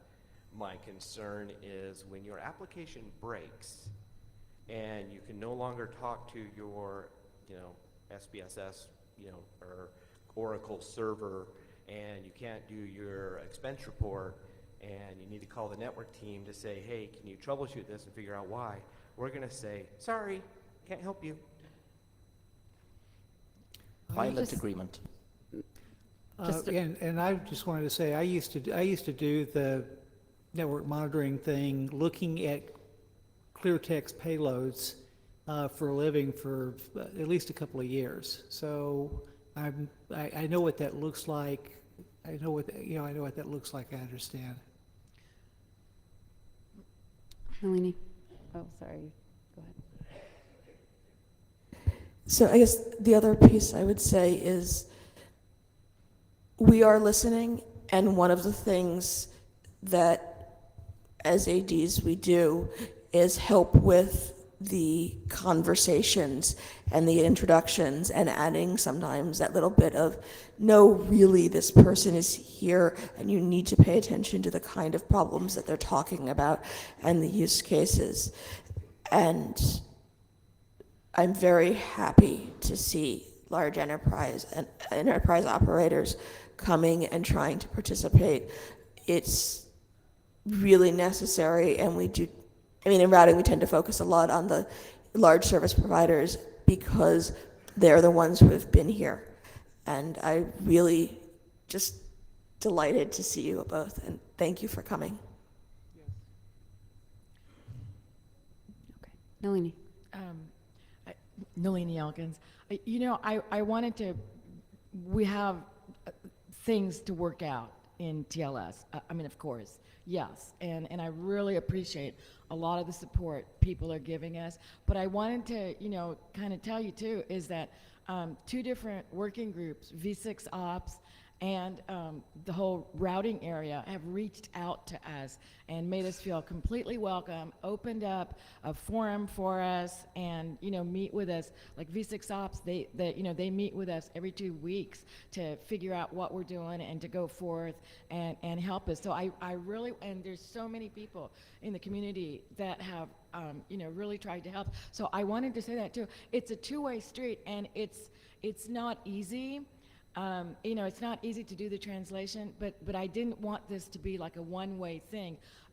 There's no question that there's been a lot of very unfortunate misunderstandings of everybody's statements and motivations in some working groups, and I'm really sorry that that's happening, and we're really trying to fix that.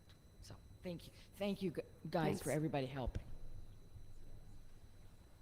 So Nalini, I did try to help on the TLS front, and I hope that there's some progress. I wrote a blog between the last meeting and this meeting, and I think it got pretty wide coverage and got picked up by a couple of other, RIPE and AP Nick republished it. But the purpose was to run through your use case and make it crystal clear as to what that use case is, so a broader community could see it. And I basically threw spaghetti on the wall with a solution, expecting other people to read it and hopefully come with brainstorming ideas on that specific use case. So, you know, so there was outreach, and there's a side meeting that's happening with somewhat related. You know, I don't know what's going to happen out of this, but, you know, as an area director, I did try to bring attention to that use case. Yeah, no, totally, Kathleen. I know, I really appreciate, yeah, I know you guys have really tried.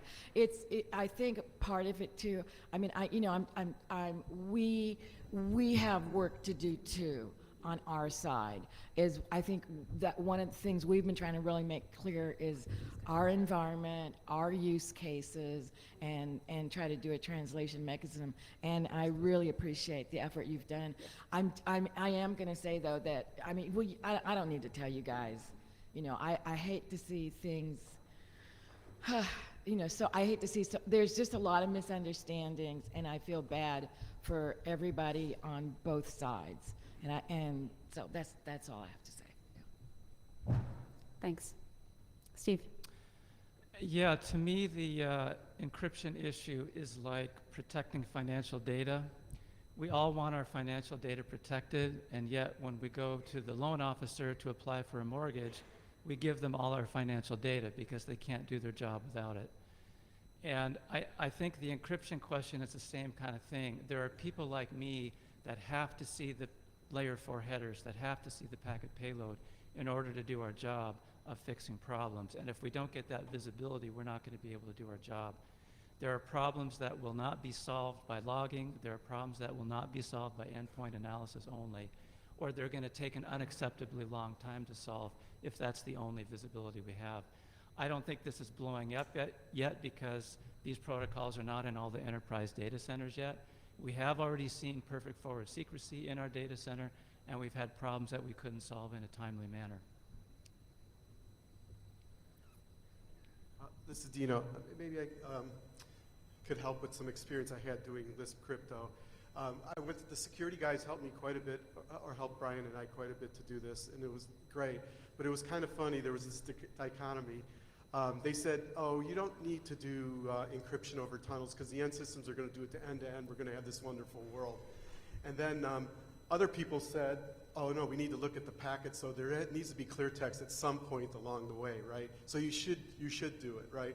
So some people said, well, make the tunnel go all the way at the endpoints, and then you have your end-to-end security. And then when you need the visibility, you bring the tunnels like this, and you have clear text on this side. So you could just move this thing and have this sort of flexibility. And I mean, it sounds pretty flexible, then people say no, or it's pretty weak on the links. Well, he needs the weakness where he needs it, and he needs the strength where he needs it. So, I mean, this being IETF 100, I think it's it's probably interesting to think for a second, if you go all the way back in the history, like, what did people think that they needed and or that they didn't need, right? And how much has that probably changed over time? I think that's one of the interesting things about when you come to the IETF is that how much that perception can change. And I think there's probably going to be some of that is going to happen on all sides here, right? Like the things that you believe in that you feel so strongly that absolutely it cannot be any other way. It turns out like if you went back 10 years and you look at what those things are, like none of them are true anymore, right?